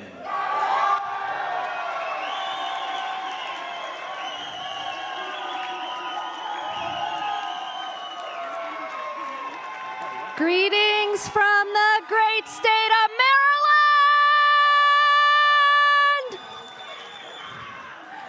We are the land of luggage tags, clear bags, and delicious blue crabs. I am Ronza Othman. I use she, her pronouns, and I have the privilege of serving as the president of this wonderful Maryland affiliate. We are the home of the headquarters of the National Federation of the Blind and our unparalleled staff. We are the home of our incomparable president, Mark Riccobono. We are the home of three amazing first ladies, Melissa Riccobono, Pat Maurer, and we're delighted to have with us in person this year, Mary Ellen Jernigan.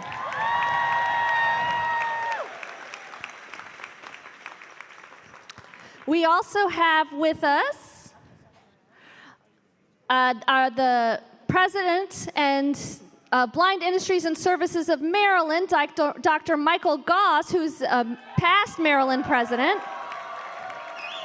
and the staff and students of the BISM Core, STAR, and SAIL programs. We also have with us 51 first-time convention attendees. We have 2 National Convention Scholarship finalists. We are so proud of Millie Rivera and Ecclesia Teshoma. We have 3 state scholarship finalists, Shakitha Johnson, Oso Anyali, and Eva Rekak. We also have a Teacher of Tomorrow, Addie McIntyre. We have 1 Kenneth Jernigan scholarship as well.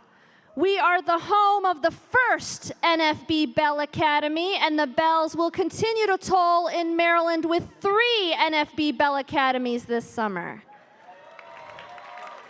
I'm so proud of my affiliates and the work that we've done through advocacy and collective action. We got 2 bills passed through the Maryland General Assembly, including we raised the Maryland homeowners tax credit for blind homeowners, and we ensured that every state-operated veteran cemetery includes a braille or tactile flag.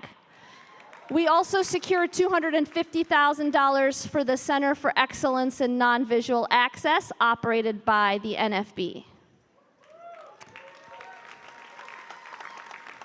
As you can hear, we are truly living the lives we want in Maryland. Mr. President, I am the delegate. Debbie Brown is the alternate delegate, and Chris Danielson is the second alternate delegate. I will serve on the nominating committee. We would like to invite everyone here to our state convention, which will be February 12th through 15th, 2026. Come join us for Valentine's Day weekend at the beach, at the Ashore Beach Resort, Ocean Club in Ocean City, Maryland. We do not yet have a national representative, and Mr. President, that is my report. Thank you. Thank you, Marilyn. I should use this opportunity to note that there are 16 affiliate flags here in the room which have hats attached to them. This is in honor of the fact that those affiliates, I guess 15 of those affiliates, joined Maryland in the Bay Bridge Run effort last year. So thank you to those affiliates. I hope next year for our coast-to-coast effort, we'll have 52 affiliates represented in our effort this fall to raise money for the National Federation of the Blind. Massachusetts. Hello. Hello, everyone. NFB family, so happy to be here. I am Shara Winton, the president of the National Federation of the Blind of Massachusetts. And we are excited to announce our 2nd annual Bell Academy. Will be the first 2 weeks in August this year. We're so excited about that. Stephanie Valdez is our coordinator, doing a fabulous job. We are sharing 5 scholarship winners to Tenbrook. Because Massachusetts doesn't have too many academic locations. We're sharing 5. That is, for the first one I'm going to mention is Erin Daly, because she was born and raised in Massachusetts. The 2 Tenbrook are Jean Kim and Yuna Jada. And our fabulous brand new member who has jumped in and done amazing things already, been a member for a short time. This is her first convention. She's already in our student division vice president. She is a PhD candidate, and her name is Ren Lovegood. And last but not least, we are sharing with Illinois, Miss Kaylin McCall.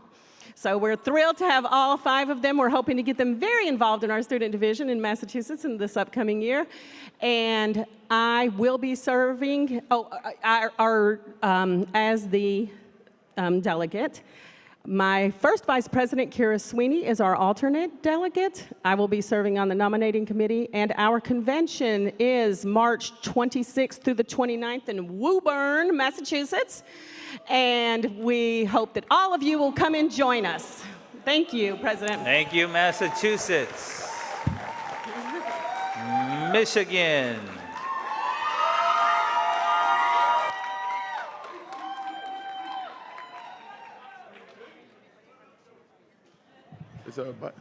Oh, there we go. Hello, Federation family and President Riccobono. My name is Robert Parsons, and I am so blessed to serve as the president of the National Federation of the Blind of Michigan. All right, I hear y'all. So President Riccobono, the Michigan affiliate, as we always are, is in the mix. We are excited to have 27 in-person registrations at our national convention this year. 7 of those 27 are first-time attendees. One of those first-time attendees includes our Kenneth Jernigan Award recipient, Mr. Jesse Davis, who was on stage as a blind veteran. We also have 2 scholarship finalists in both Kashana Graham and Riley Letterman. We are so proud of them. We also have a total of 11 online registered attendees. Welcome and blessings to all of you at home in Michigan. Our state convention will take place October 30th to November 2nd in Auburn Hills at the Marriott Pontiac Auburn Hills Hotel. We do not have a national rep yet, but we always are so grateful for anyone that comes to represent the national office, and we are requesting Madam Treasurer Norma Crosby to join us. Finally, well, not finally, but almost finally. So, we are, I said Michigan has been in the mix. We are the cherry capital of the country, and although our wild cherry gummy bears are out of the building, our Michigan Federationists have been excitedly working on programming. This includes our Lansing Gathering, our day on the state capitol to advocate about strengthening bills and making sure that we can create bills to protect blind parents and strengthen the penalties that are associated with the white cane law. Finally, I will serve as the delegate for Michigan. Sheila Fulmore is our alternate delegate, and I will serve on the nominating committee. Thank you and blessings. Thank you, Michigan. Will Mississippi and Missouri please move to the microphone? Minnesota. Hello, President Riccobono, and hello to the convention and all of those who are listening at home, especially President O'Connor, who is recovering from kidney transplant. It is great to be here today. I'm Steve Sazin. I am the delegate. I was the alternate, but here I am. Jennifer Dunham is the alternate, or alternate if you prefer. We have 2 state scholarship finalists, Heather Kent and Madeline Major. We also have, thank you. We also have a teacher of tomorrow, Robin. We do, and this is a bit awkward, we have a KJLSP cohort member. That would be myself, so shout out to me. We have a lot going on in Minnesota. There are a lot of reasons to visit. We have the Mall of America. We have the Best State Fair. We have Target innovating on accessibility.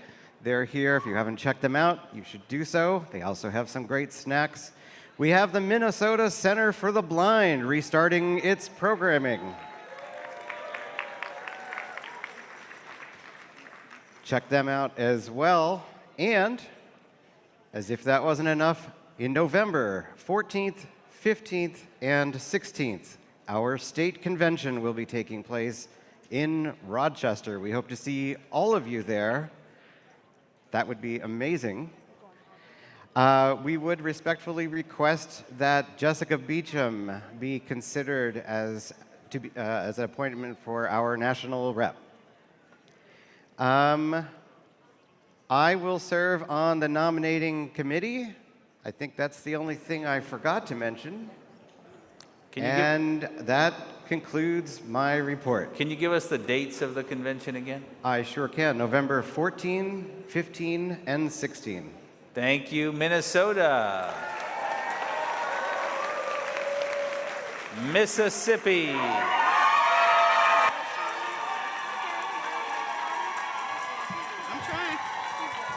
Good morning. And Mississippi is in the building. Hey! That's them shaking their tambourines.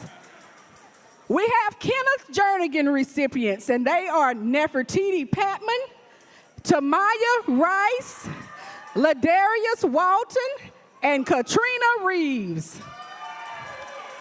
Ms. Dorothy Young, the Director of Vocational Rehabilitation of the Blind of Mississippi, is also in our delegation. Students of the Career Quest program are also in our delegation. And representing the mighty Mississippi Gulf Coast is the Mississippi Emerge Center. I am the delegate. Ms. Lee Cole is the alternate. I will serve on the nominating committee, and information on our 2026 Spring State Convention will be forthcoming. Mississippi, one more time, let them know that we are here. Thank you very much, President Riccobono. Thank you very much, Mississippi. Will Montana, Nebraska, and Nevada please move to the microphones? Missouri. Good morning. Good morning, President Riccobono and fellow Federationists, whether you're here in the room or on joining us virtually. I'd like to give a special shout out to two of our members who had planned to be here, Debbie and Gary Wonder. And I would like for you guys to send them your love with a big cheer.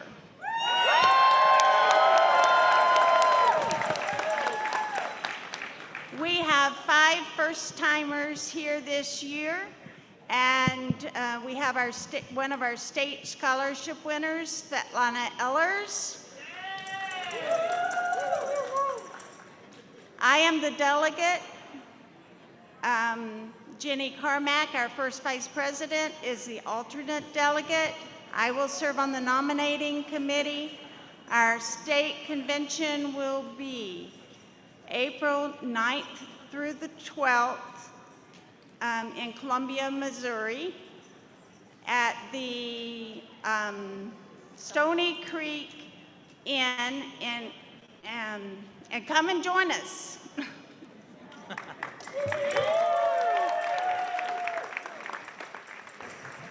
Thank you, Missouri. Montana.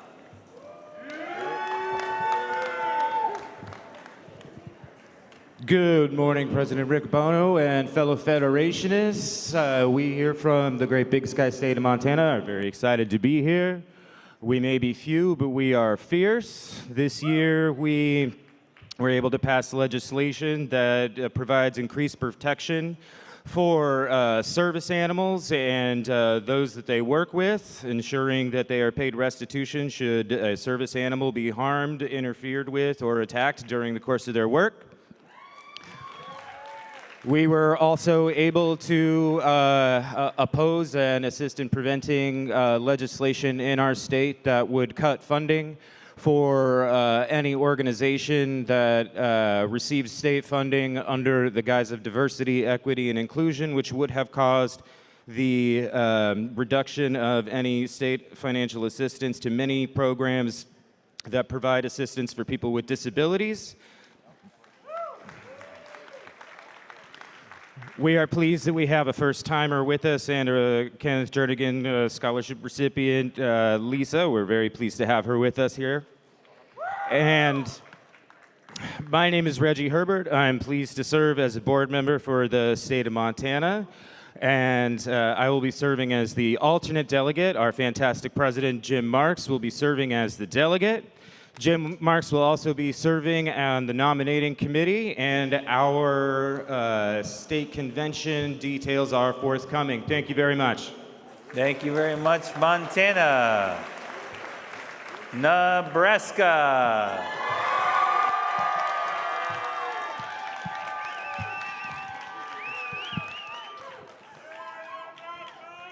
Good morning, Federation family. My name is Jamie Ritchie. I'm the president of the NFB of Nebraska.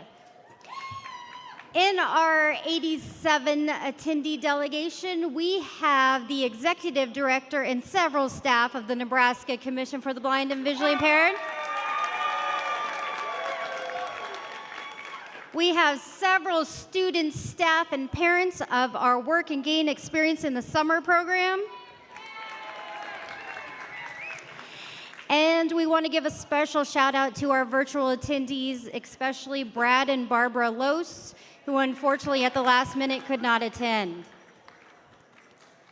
Our state convention will be April 30th through May 3rd at the Kearney Holiday Inn and Convention Center in Kearney, Nebraska.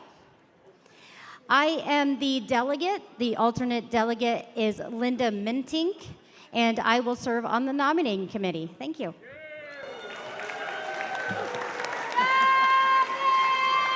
Thank you very much, Nebraska. And Barbara Lose, if you're listening, we miss you up here on the platform.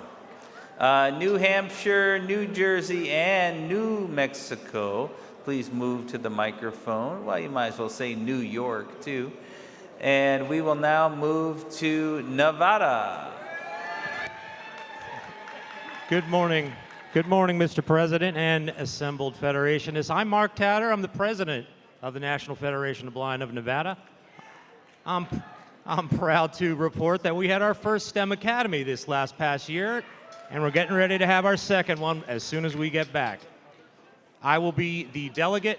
Miss Mona Coker, our first vice president, will be the alternate delegate. I'll be on the nominating committee. We have 17 attendees here in the room this year, along with 5 first-timers and 2 Jernigan Scholarship winners. Our convention will be held in Las Vegas again next year in April. And that is my report. Thank you. Thank you, Nevada. New Hampshire. Thank you very much. My name is Deanna O'Brien. I am the affiliate president of New Hampshire. I will be the delegate. My secretary, Carolyn Corrigan, is the alternate delegate. I will serve on the nominating committee.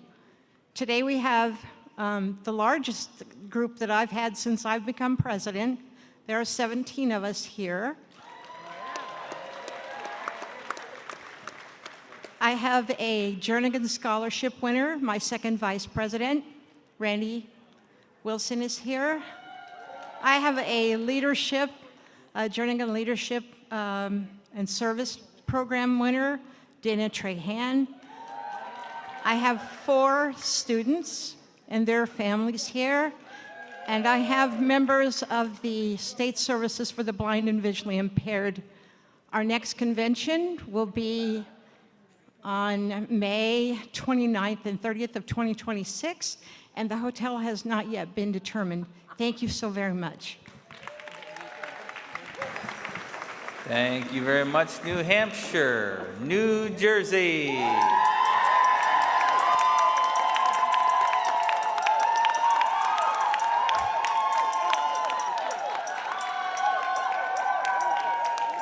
That's what I'm talking about, people. Greetings, President Riccobono, my fellow Federationists. I am Linda Melendez, and I am the president of the New Jersey affiliate. And we wish you all a warm and hearty, hey, how you doing?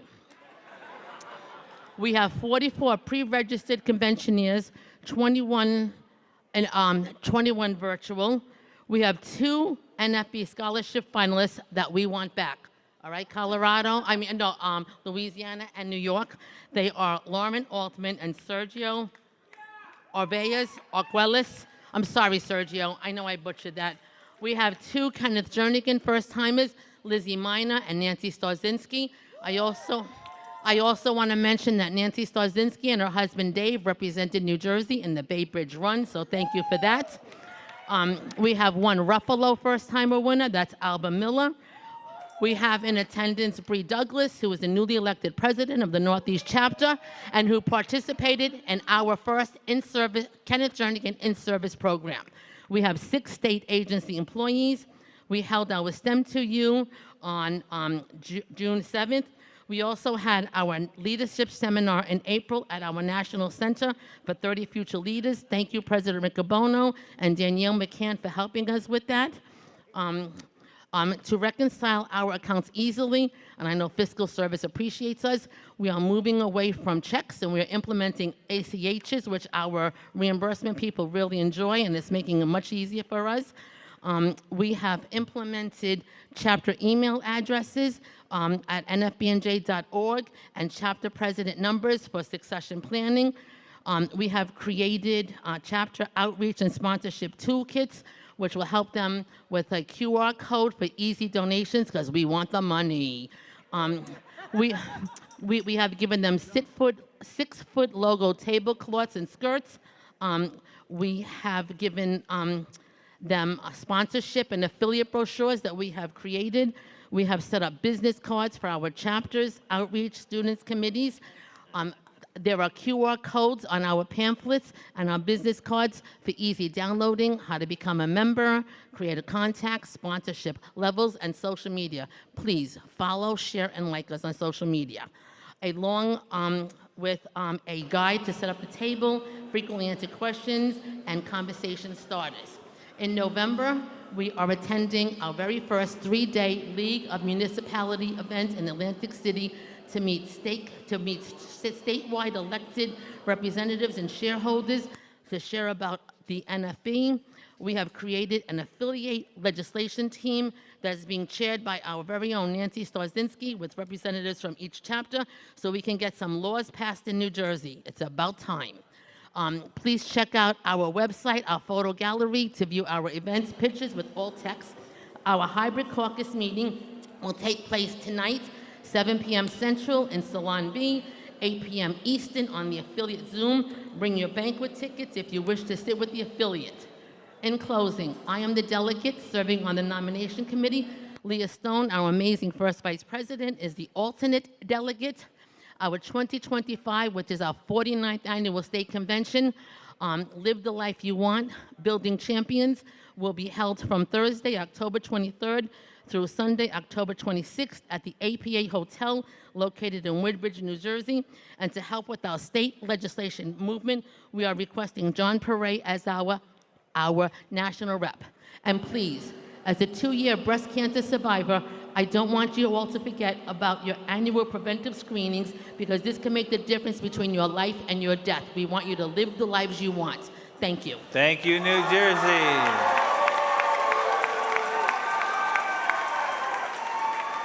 New Mexico.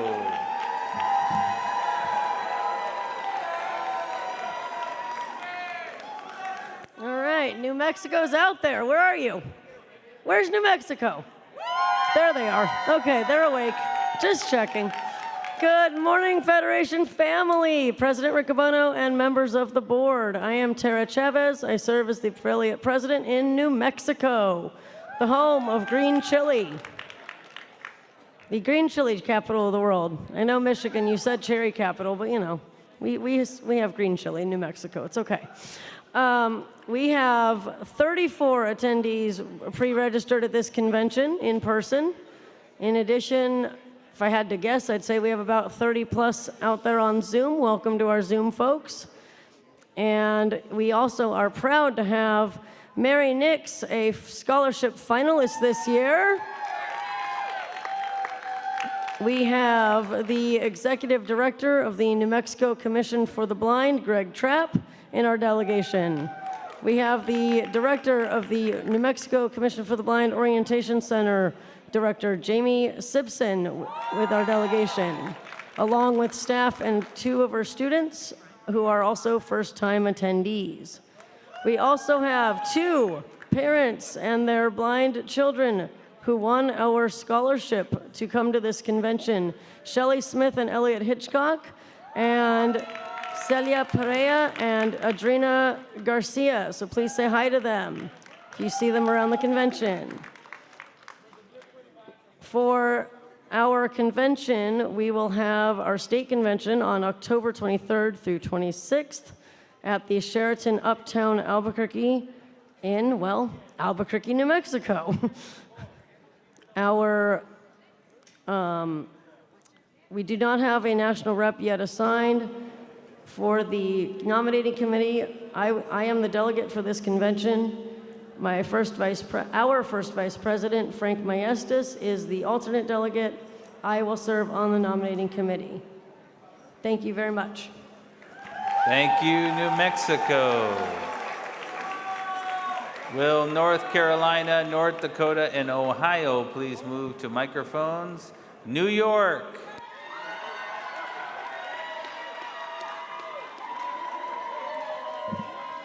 All right.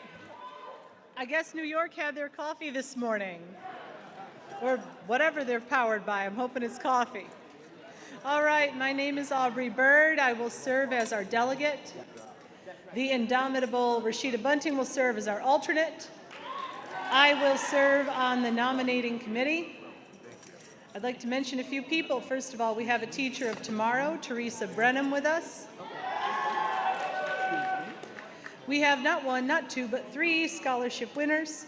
We have Amina Orzueva. We're also so pleased to have Zoe Marsh, and Connecticut is willing to share them with us. Also, we have Sergio. I'm going to try really hard. Arvizu Arguellas, and very pleased that they are being shared with us by New Jersey. I was so blessed to participate last year in the Kenneth Jernigan Leadership and Service Program, and am thrilled this year that from our state, Menahil Joffrey is participating in the second cohort of that program. We did not hold a bell this year. However, I am very pleased that Griffin Kutniak, one of our former bell participants, is here with us, one of our youngest registrants. We are thrilled to have him. Additionally, we are so pleased that Candace Attrell was able to participate in the generously provided IEP Advocate Training course provided by the National Office. And finally, we have two Kenneth Jernigan Scholarship recipients, Stephanie and Sandra. We are so pleased that they are here with us. Our convention will take place on November 13th through the 16th, 2025, just outside of Albany, New York. And I would say one last thing. I would love to thank my mentors, in particular, Lynn Heights from Pennsylvania and Linda Melendez. And Linda Melendez from New Jersey, who when we had an epic, horrible call the police style Uber issue, Linda, who is not a guide dog handler, refused to get out of the car and stuck with me for almost an hour. Thank you to Lynn and Linda.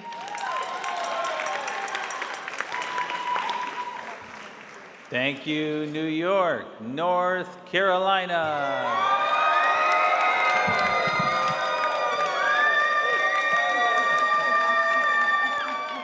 That's how you do it in North Carolina.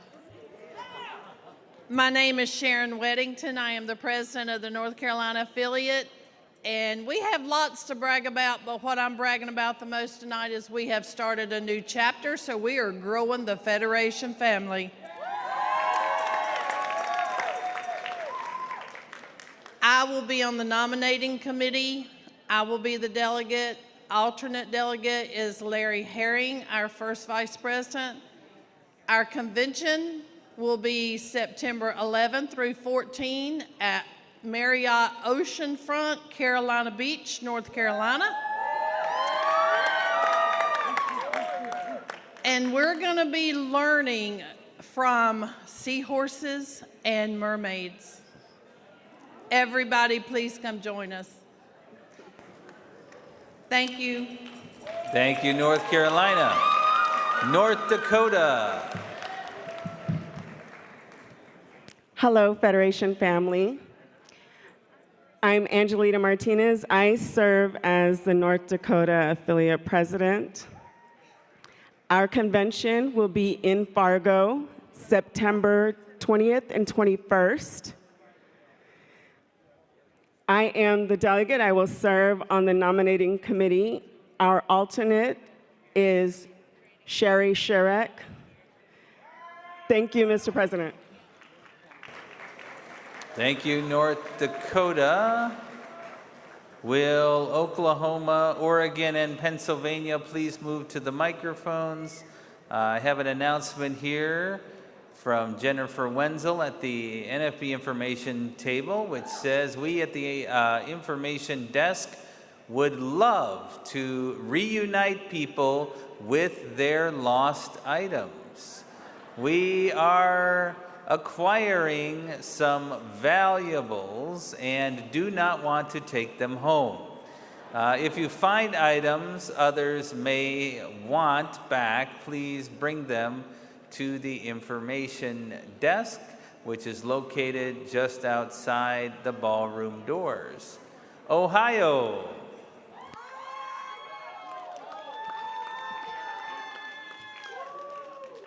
Good morning, President Riccobono, members of the board, my fellow Federationists. My name is Richard Payne. I'm the president of the National Federation of the Blind of Ohio. I am happy to be here. Our delegation has 10 first-timers. We're fortunate to have the Distinguished Educator of the Year, Dan Kelly, with us this year from Ohio. We have also in our delegation a scholarship finalist and Caitlin Head. We're also fortunate to have the winner of the National Braille Challenge, Mackenzie Love, here this year.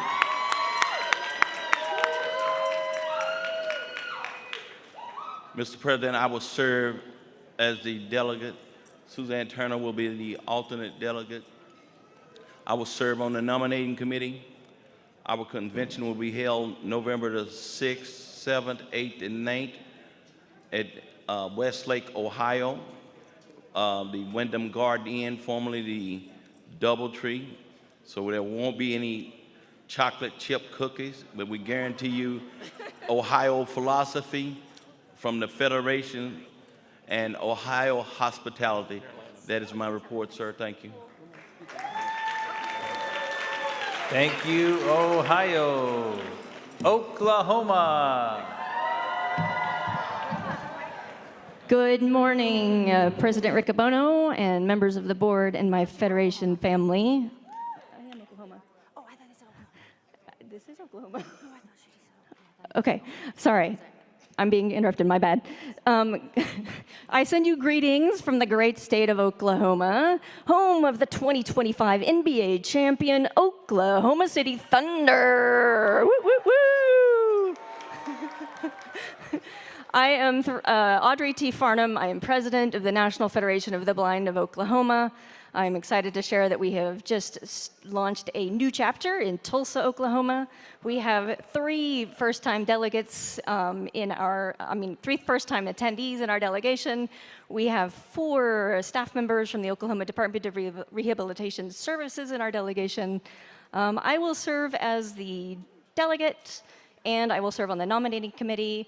Our alternate delegate is Leah Campbell, and our state convention will be April 23rd through 25th at the Hilton Garden Inn, Oklahoma City. And thank you very much.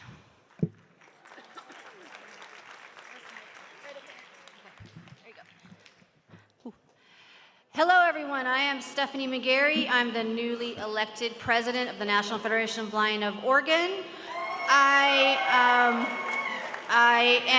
I'm the delegate. Choi Relton will be our first vice president, will be the alternate. I will be serving on the nominating committee. We have 4 first-time attendees in our convention, and they are all Kenneth Turner Scholarship winners. Our state convention will be October 24th through the 6th at the Hilton Garden Inn in Beaverton, Oregon. We do not have a rep assigned to us yet, but we would love whoever you send us, President. Thank you. Thank you to both Oklahoma and Oregon. And would Puerto Rico, Rhode Island, and South Carolina please move to the microphone? Pennsylvania. Good morning, Federation family. My name is Lynn Heitz, and I have the privilege of being the president of the birthplace of the National Federation of the Blind, the NFB of Pennsylvania. We have in our delegation this year 10 first-time convention goers. We have 3 Jernigan Scholarship awardees.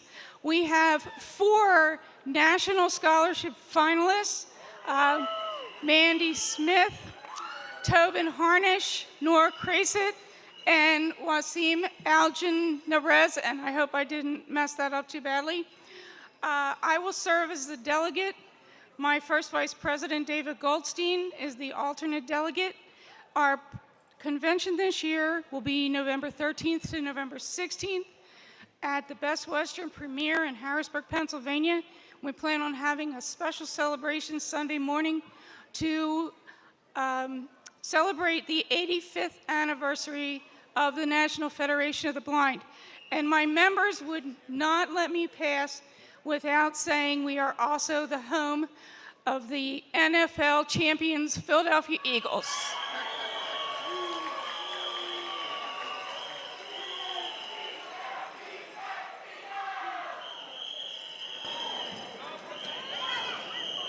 Thank you, Pennsylvania.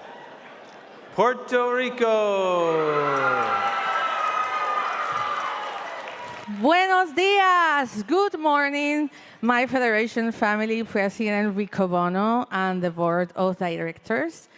My name is Aleida Santos, the proud president of one of the top 5 affiliates with more new members for last year, the NFB of Puerto Rico. We have this year one Kenneth Jernigan Scholarship winner, Migdalia Concepcion, and also 2 teachers of tomorrow, Paola Cartagena and Lisandra Velasquez. For this year, I am the delegate, and our alternate delegate is our second vice president, Kemuel Perez.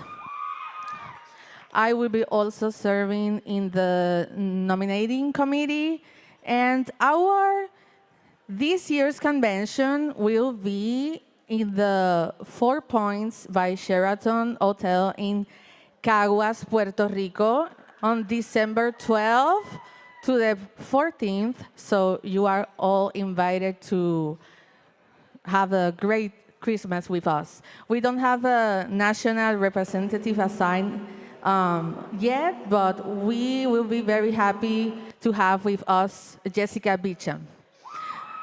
Thank you. Gracias, Puerto Rico. Rhode Island. Good morning, Mr. President and fellow Federationists. I am Grace Pyers, President of the NFB of Rhode Island.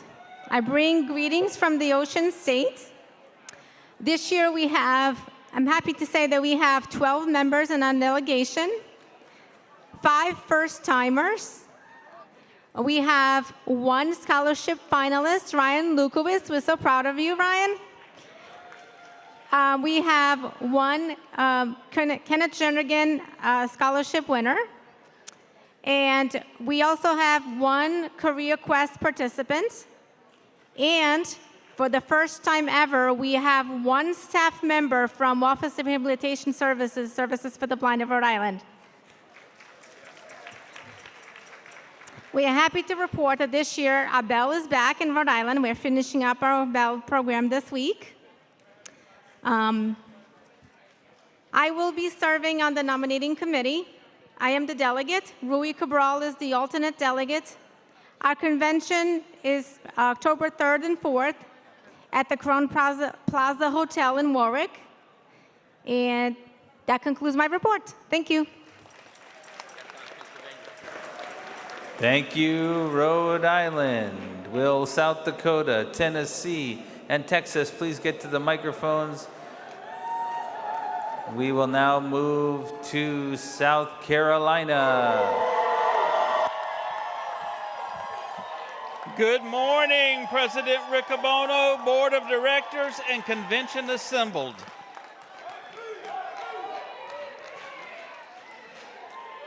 That is how South Carolina lets you know they are in the house. We are proud to have in our delegation this morning staff members from the South Carolina Commission for the Blind. Very proud to have our successful transitions team here, including the director and assistant director. There are 7 of them. We have 6 students present at the convention, 4 in Career Quest. We are excited in South Carolina to be here.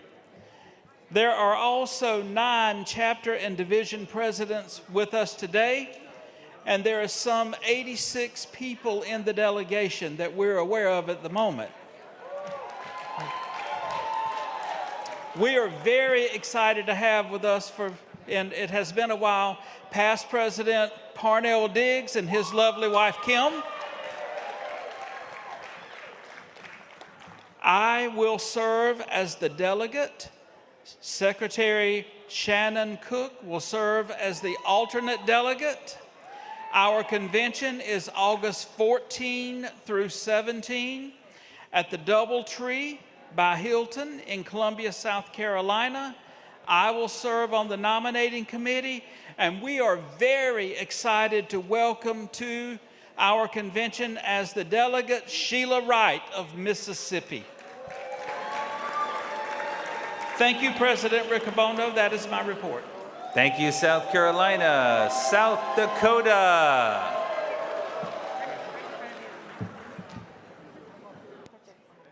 Hi, everyone. Hi, Mr. President. I'm Ismail Kayaza, the new affiliate president for South Dakota. I'll be the delegate for South Dakota. I'll be on the nominating committee. We actually have a new chapter in Brookings. Our state meeting will be in Brookings next year in April, the last Friday and Saturday in April. Our new chapter has 17 members in it. We actually have 5 more members applying in the next couple weeks. We have actually, since the last time I've been here, we have a 400% increase in our attendance to the national conference. So we went from 1 person to 4 people. And we have a veteran in our midst. So applause for our veteran. Thank you, guys. Thank you, South Dakota. Tennessee. What's up, National Federation of the Blind? We are in New Orleans. Anybody else been to Beale Street yet? I was there last night. It was loud. It was definitely loud. By many accounts, Tennessee has the best Randolph Shepherd program in the country. And we went to our state legislature because they had a bill that was going to dismantle the entire program. And the National Federation of the Blind of Tennessee said no, even when the Speaker of the House wanted it to happen. So I'm very proud of our affiliate, very proud of what we do. We had our second Silver Bells program where we had 24 participants, and they went up on the hill with us, and they marched, and they said no. My name is James Brown, and I'm the president of the Tennessee affiliate. I do feel good. President Riccobono, I am the delegate. Dr. Carter is our alternate delegate, and I will serve on the nominating committee. We are moving our convention from the spring to the fall. We do not know yet when it will be. Thank you. Thank you, Tennessee. Will Utah, Vermont, and Virginia please move to microphones? Texas.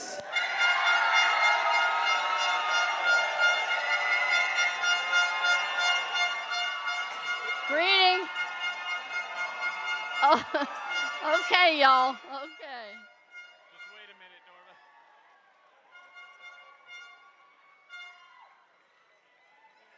Good morning, Mr. President.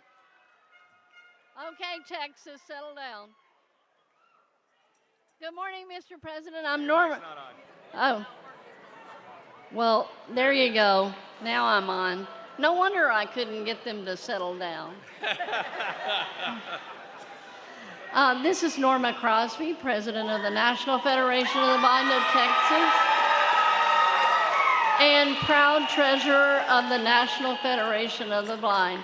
So since I'm the treasurer, I'm going to try to do this short report by numbers. I have in my delegation 1 scholarship winner, Ganya Oksasi. I have in my delegation 3 members of our mentoring program, 5 members of our new Career Forward program. We are celebrating this year our 10th year of the original Silver Bell Senior Training Program. We are the home of the 26 and 27 convention of the National Federation of the Blind. We have in our delegation a former president of the NFB of Texas, Glenn Crosby, who's celebrating his 58th convention. Wow. And this year, we were bold before, but in Texas, we don't just stay where we are. So this year, we were bolder.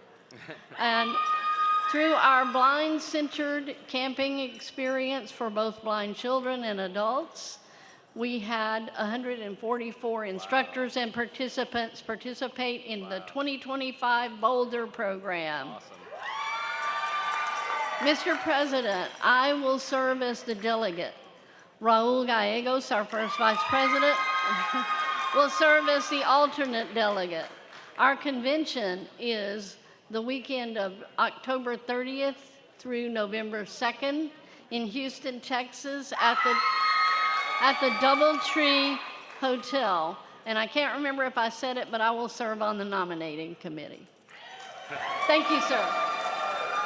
Thank you, Texas. And since we're talking about numbers, I want you to know that Patty Chang says that you should let us know if you walk the equivalent of a half marathon, 26,100 steps, or a full marathon, 52,200 steps during the convention. This is part of our effort to promote our Coast to Coast Movers program and the challenge to be involved with our movement challenge from the Bay Bridge to the California International Marathon. So please give us a report. You can do that by going to nfb.org/movers. Utah. Hello, Mr. President. Utah, home of the greatest powder on earth. Utah, home of the Red Rocks. Utah, home of the Zion's National Parks and the greatest national park system in all of the country. My name is Everett Bacon. I'm excited to be here with all of you. We are very excited to have Katie Westover, a teacher of tomorrow. The NFB of Utah was proud to ring bells with 18 Bell Academy participants just ending 2 weeks ago. We also had a successful STEM to You program headed up by Dr. Ned Lindholm and Deja Powell. I will serve on the nominating committee. I am also the delegate. Mark Turley, our treasurer, will be our alternate delegate. We do not have a convention scheduled yet, but it will be in the spring of 2026. Thank you very much, Mr. President. Thank you, Utah. The PAC table invites you to come back, and we urgently want your business at the PAC table, but they do want you to know that the Aftershocks headphones are gone. So you snooze, you lose. Let's go to the great state of Vermont. Hello from the great Green Mountain state of Vermont. Vermont is known for maple syrup, Lake Champlain, Lake Monster, and Ben & Jerry's. But like Louisiana is known for jazz, we're also known for the band Drowning Man, Grace and the Nocturnals, and of course, Fish. We were proud this year that our student leader, May Lane Carnes, was able to make it to the Braille Challenge finals after only learning Braille for 3 years and making it in the junior varsity category. With her tenacity, we know that she'll make it again next year and really show what New Englanders can do. And she was only one of 2 New England students that went to the Braille Challenge finals. So we were very proud of her, and she is still leading our students, and it has grown from 3 to 6, and we know it will multiply even more this year. Our convention next year will be on April 5th and April 10th and 11th in our capital city of Montpelier. We have not locked down the location, but we do know it will be in Montpelier. I, Susan Bellimer, am the delegate. I do not have an alternate, and I will be on the nominating committee. Thank you. Nicely done, Susan. Thank you, Vermont. If I could just encourage folks to keep the volume down, or if you need to have a conversation, to step into the hall. We still have a few more states to go here. I can ask Washington, West Virginia, and Wisconsin to please get to the microphone. Let's move to Virginia.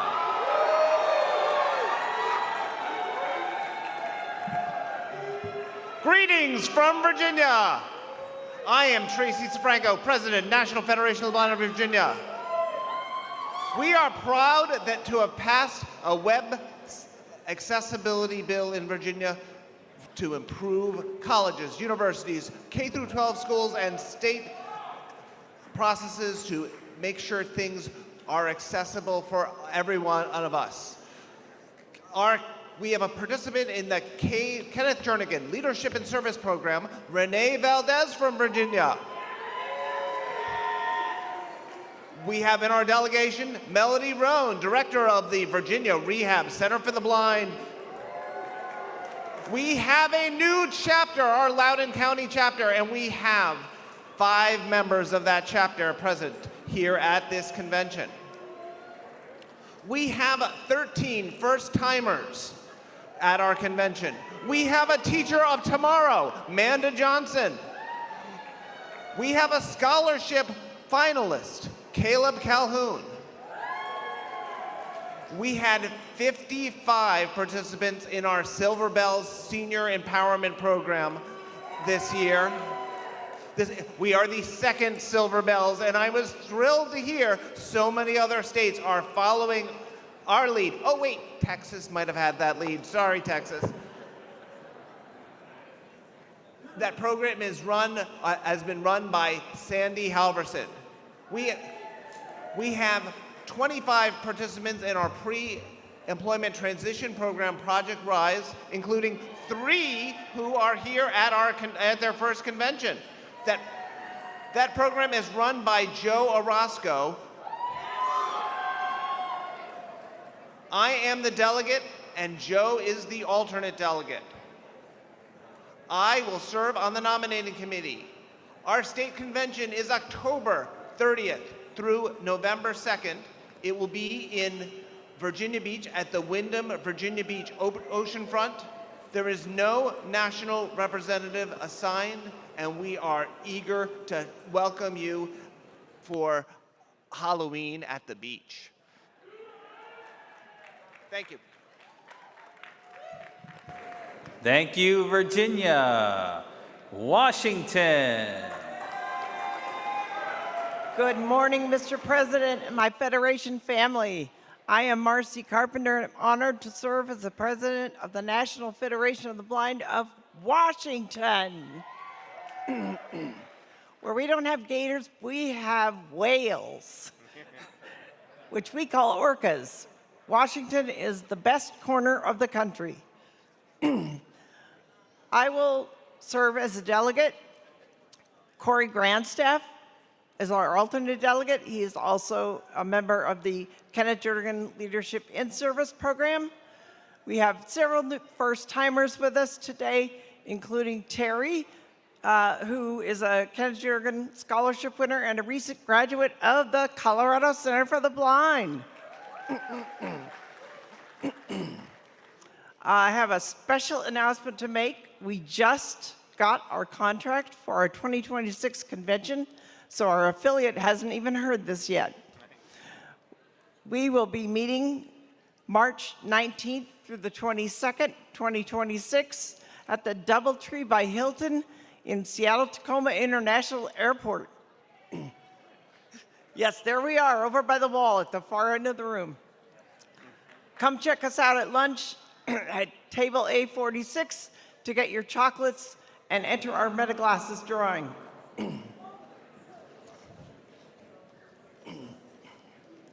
Did you tell us who's going to serve on the nominating committee? I will serve on the nominating committee. We don't have a national representative assigned yet.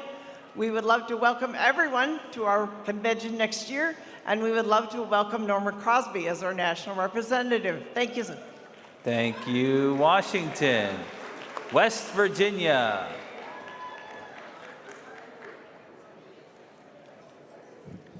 President Riccobono, Board of Directors, NFB staff, virtual attendees, and fellow Federationists. I am Sherry Cook, and I am so pleased to be here. Before I begin the details of my roll call information, I want to take a minute to share just a little information from our affiliate and to introduce a very special person. For health reasons, I am not able to complete my role of president, and I will be stepping down in October. In keeping with the recommendations of our Constitution, we will be putting our first vice president in this role of president. But more importantly than just keeping with the Constitution, this individual is so special, is a natural-born leader, and we are thrilled to have him. I want to take a minute to introduce to Ahmad Shafi. If you would give him a welcoming round of applause.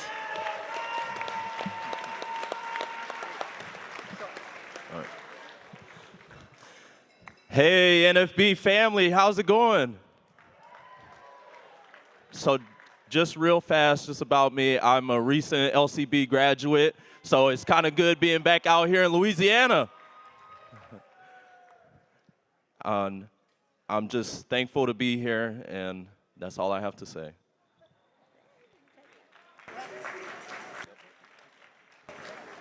Was I right? Is he going to be great or what? Okay, with the information that we need to provide you, I am this year serving as the delegate. And thank God, Ahmad is serving as our alternate delegate, and he also will be attending the nominating committee. He is going to be so good, and you're going to see so much of him. Our convention this year will be October 16th through October 19th at the University area Holiday Inn in Morgantown, West Virginia. Our tentative theme is going to be information is power, and we truly believe that. We do not yet have a representative, and we're excited for anybody that President Riccobono chooses to send to us. He always does a good job. Thank you. Thank you, West Virginia. Wisconsin.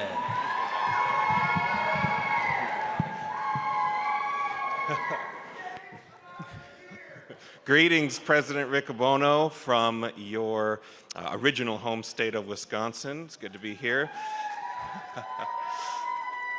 My name is Ben Dallin, and I serve as president of the National Federation of the Blind of Wisconsin, where we are on the move. We have at least 5 first-time convention attendees with us this year. We have our state scholarship winner, we have a Kenneth Jernigan scholarship winner, and we had just started a brand new chapter earlier, at the end of last month in our Lake Winnebago area. So lots of good things happening in Wisconsin, lots of plans for the next year. So super excited about that. I will be serving on the nominating committee. I'm the delegate, and our alternate delegate will be Denise Charlier, who serves as our first vice president and president of our Brown County chapter. And we are deep into negotiations for our upcoming convention. I don't have a date for you yet, but it will most likely be in Madison, Wisconsin, and it will be happening in the spring of 2026. And the date will be finalized shortly. Thank you. Thank you, Wisconsin. I believe that we do not have a delegate from the state of Wyoming, so we will report 51 affiliates reporting with delegates to this convention. And so welcome to all of our delegations here at our 2025 convention. Now, let me do a couple other things. I know that we got a door prize before we adjourn here right at noon. First, let me tell you that our total attendance at the end of yesterday, total attendance in person, 2,588. We also have 534 people registered for our virtual convention experience. We have appointed, you all have appointed delegates to the nominating committee per the Constitution. I will appoint a individual to chair the nominating committee. This year, the nominating committee will be chaired by Pam Allen. Now, you heard during the roll call, we have a couple people, many people who have come to their first convention in the 1960s. I don't think we have anybody, do we, who was here in the 1950s? Nobody from the 1950s. So I know Jan Gaithwith's first convention was 1962. If you were here for the first time in the 1960s, let's have a cheer. They're all on the right side of the room. Now, if you were here for the first time in the 1970s, let's have a cheer.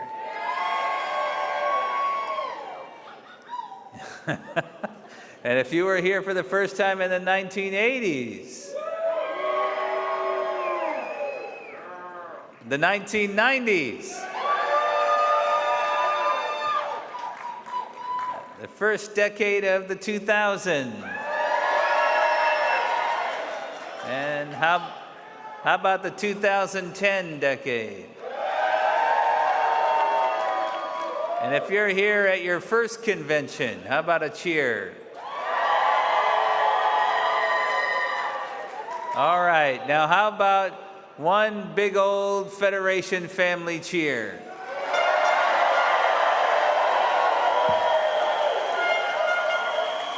All right, how about a door prize for that? We will take up the afternoon session promptly at 2 o'clock with our presidential report. We've got for our Our virtual folks, we've got a bunch of them too, but we'll give you this. We've got $40 winners. We've got 3 of them. I've got 3 names here. There are Timothy Kalk, Eugene Coulter, and Rachel Schreiman, sorry about that. And if you are those people and you have listened, send a text, send an email to prize@nfb.org with the code word museum next to your name. Museum, and that will be it. Now, here's Kenya. For in-person attendees, we have a $50 Visa gift card and a handmade Afghan from the Worcester and Springfield chapters that has been hand woven by S.J. Wolf. It is beautiful. And the winner of that is Deborah Brown from Rockville, Maryland. Is Debbie here?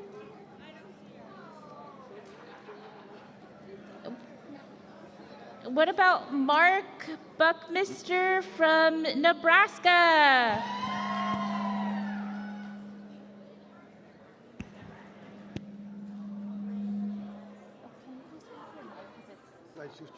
Oh, okay, thank you. Not here. What about Gillian Bethany from Smithtown, New York?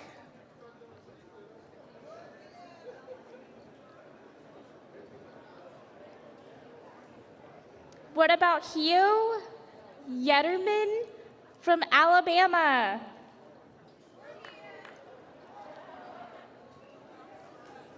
What about Jennifer Sachin from Minnesota?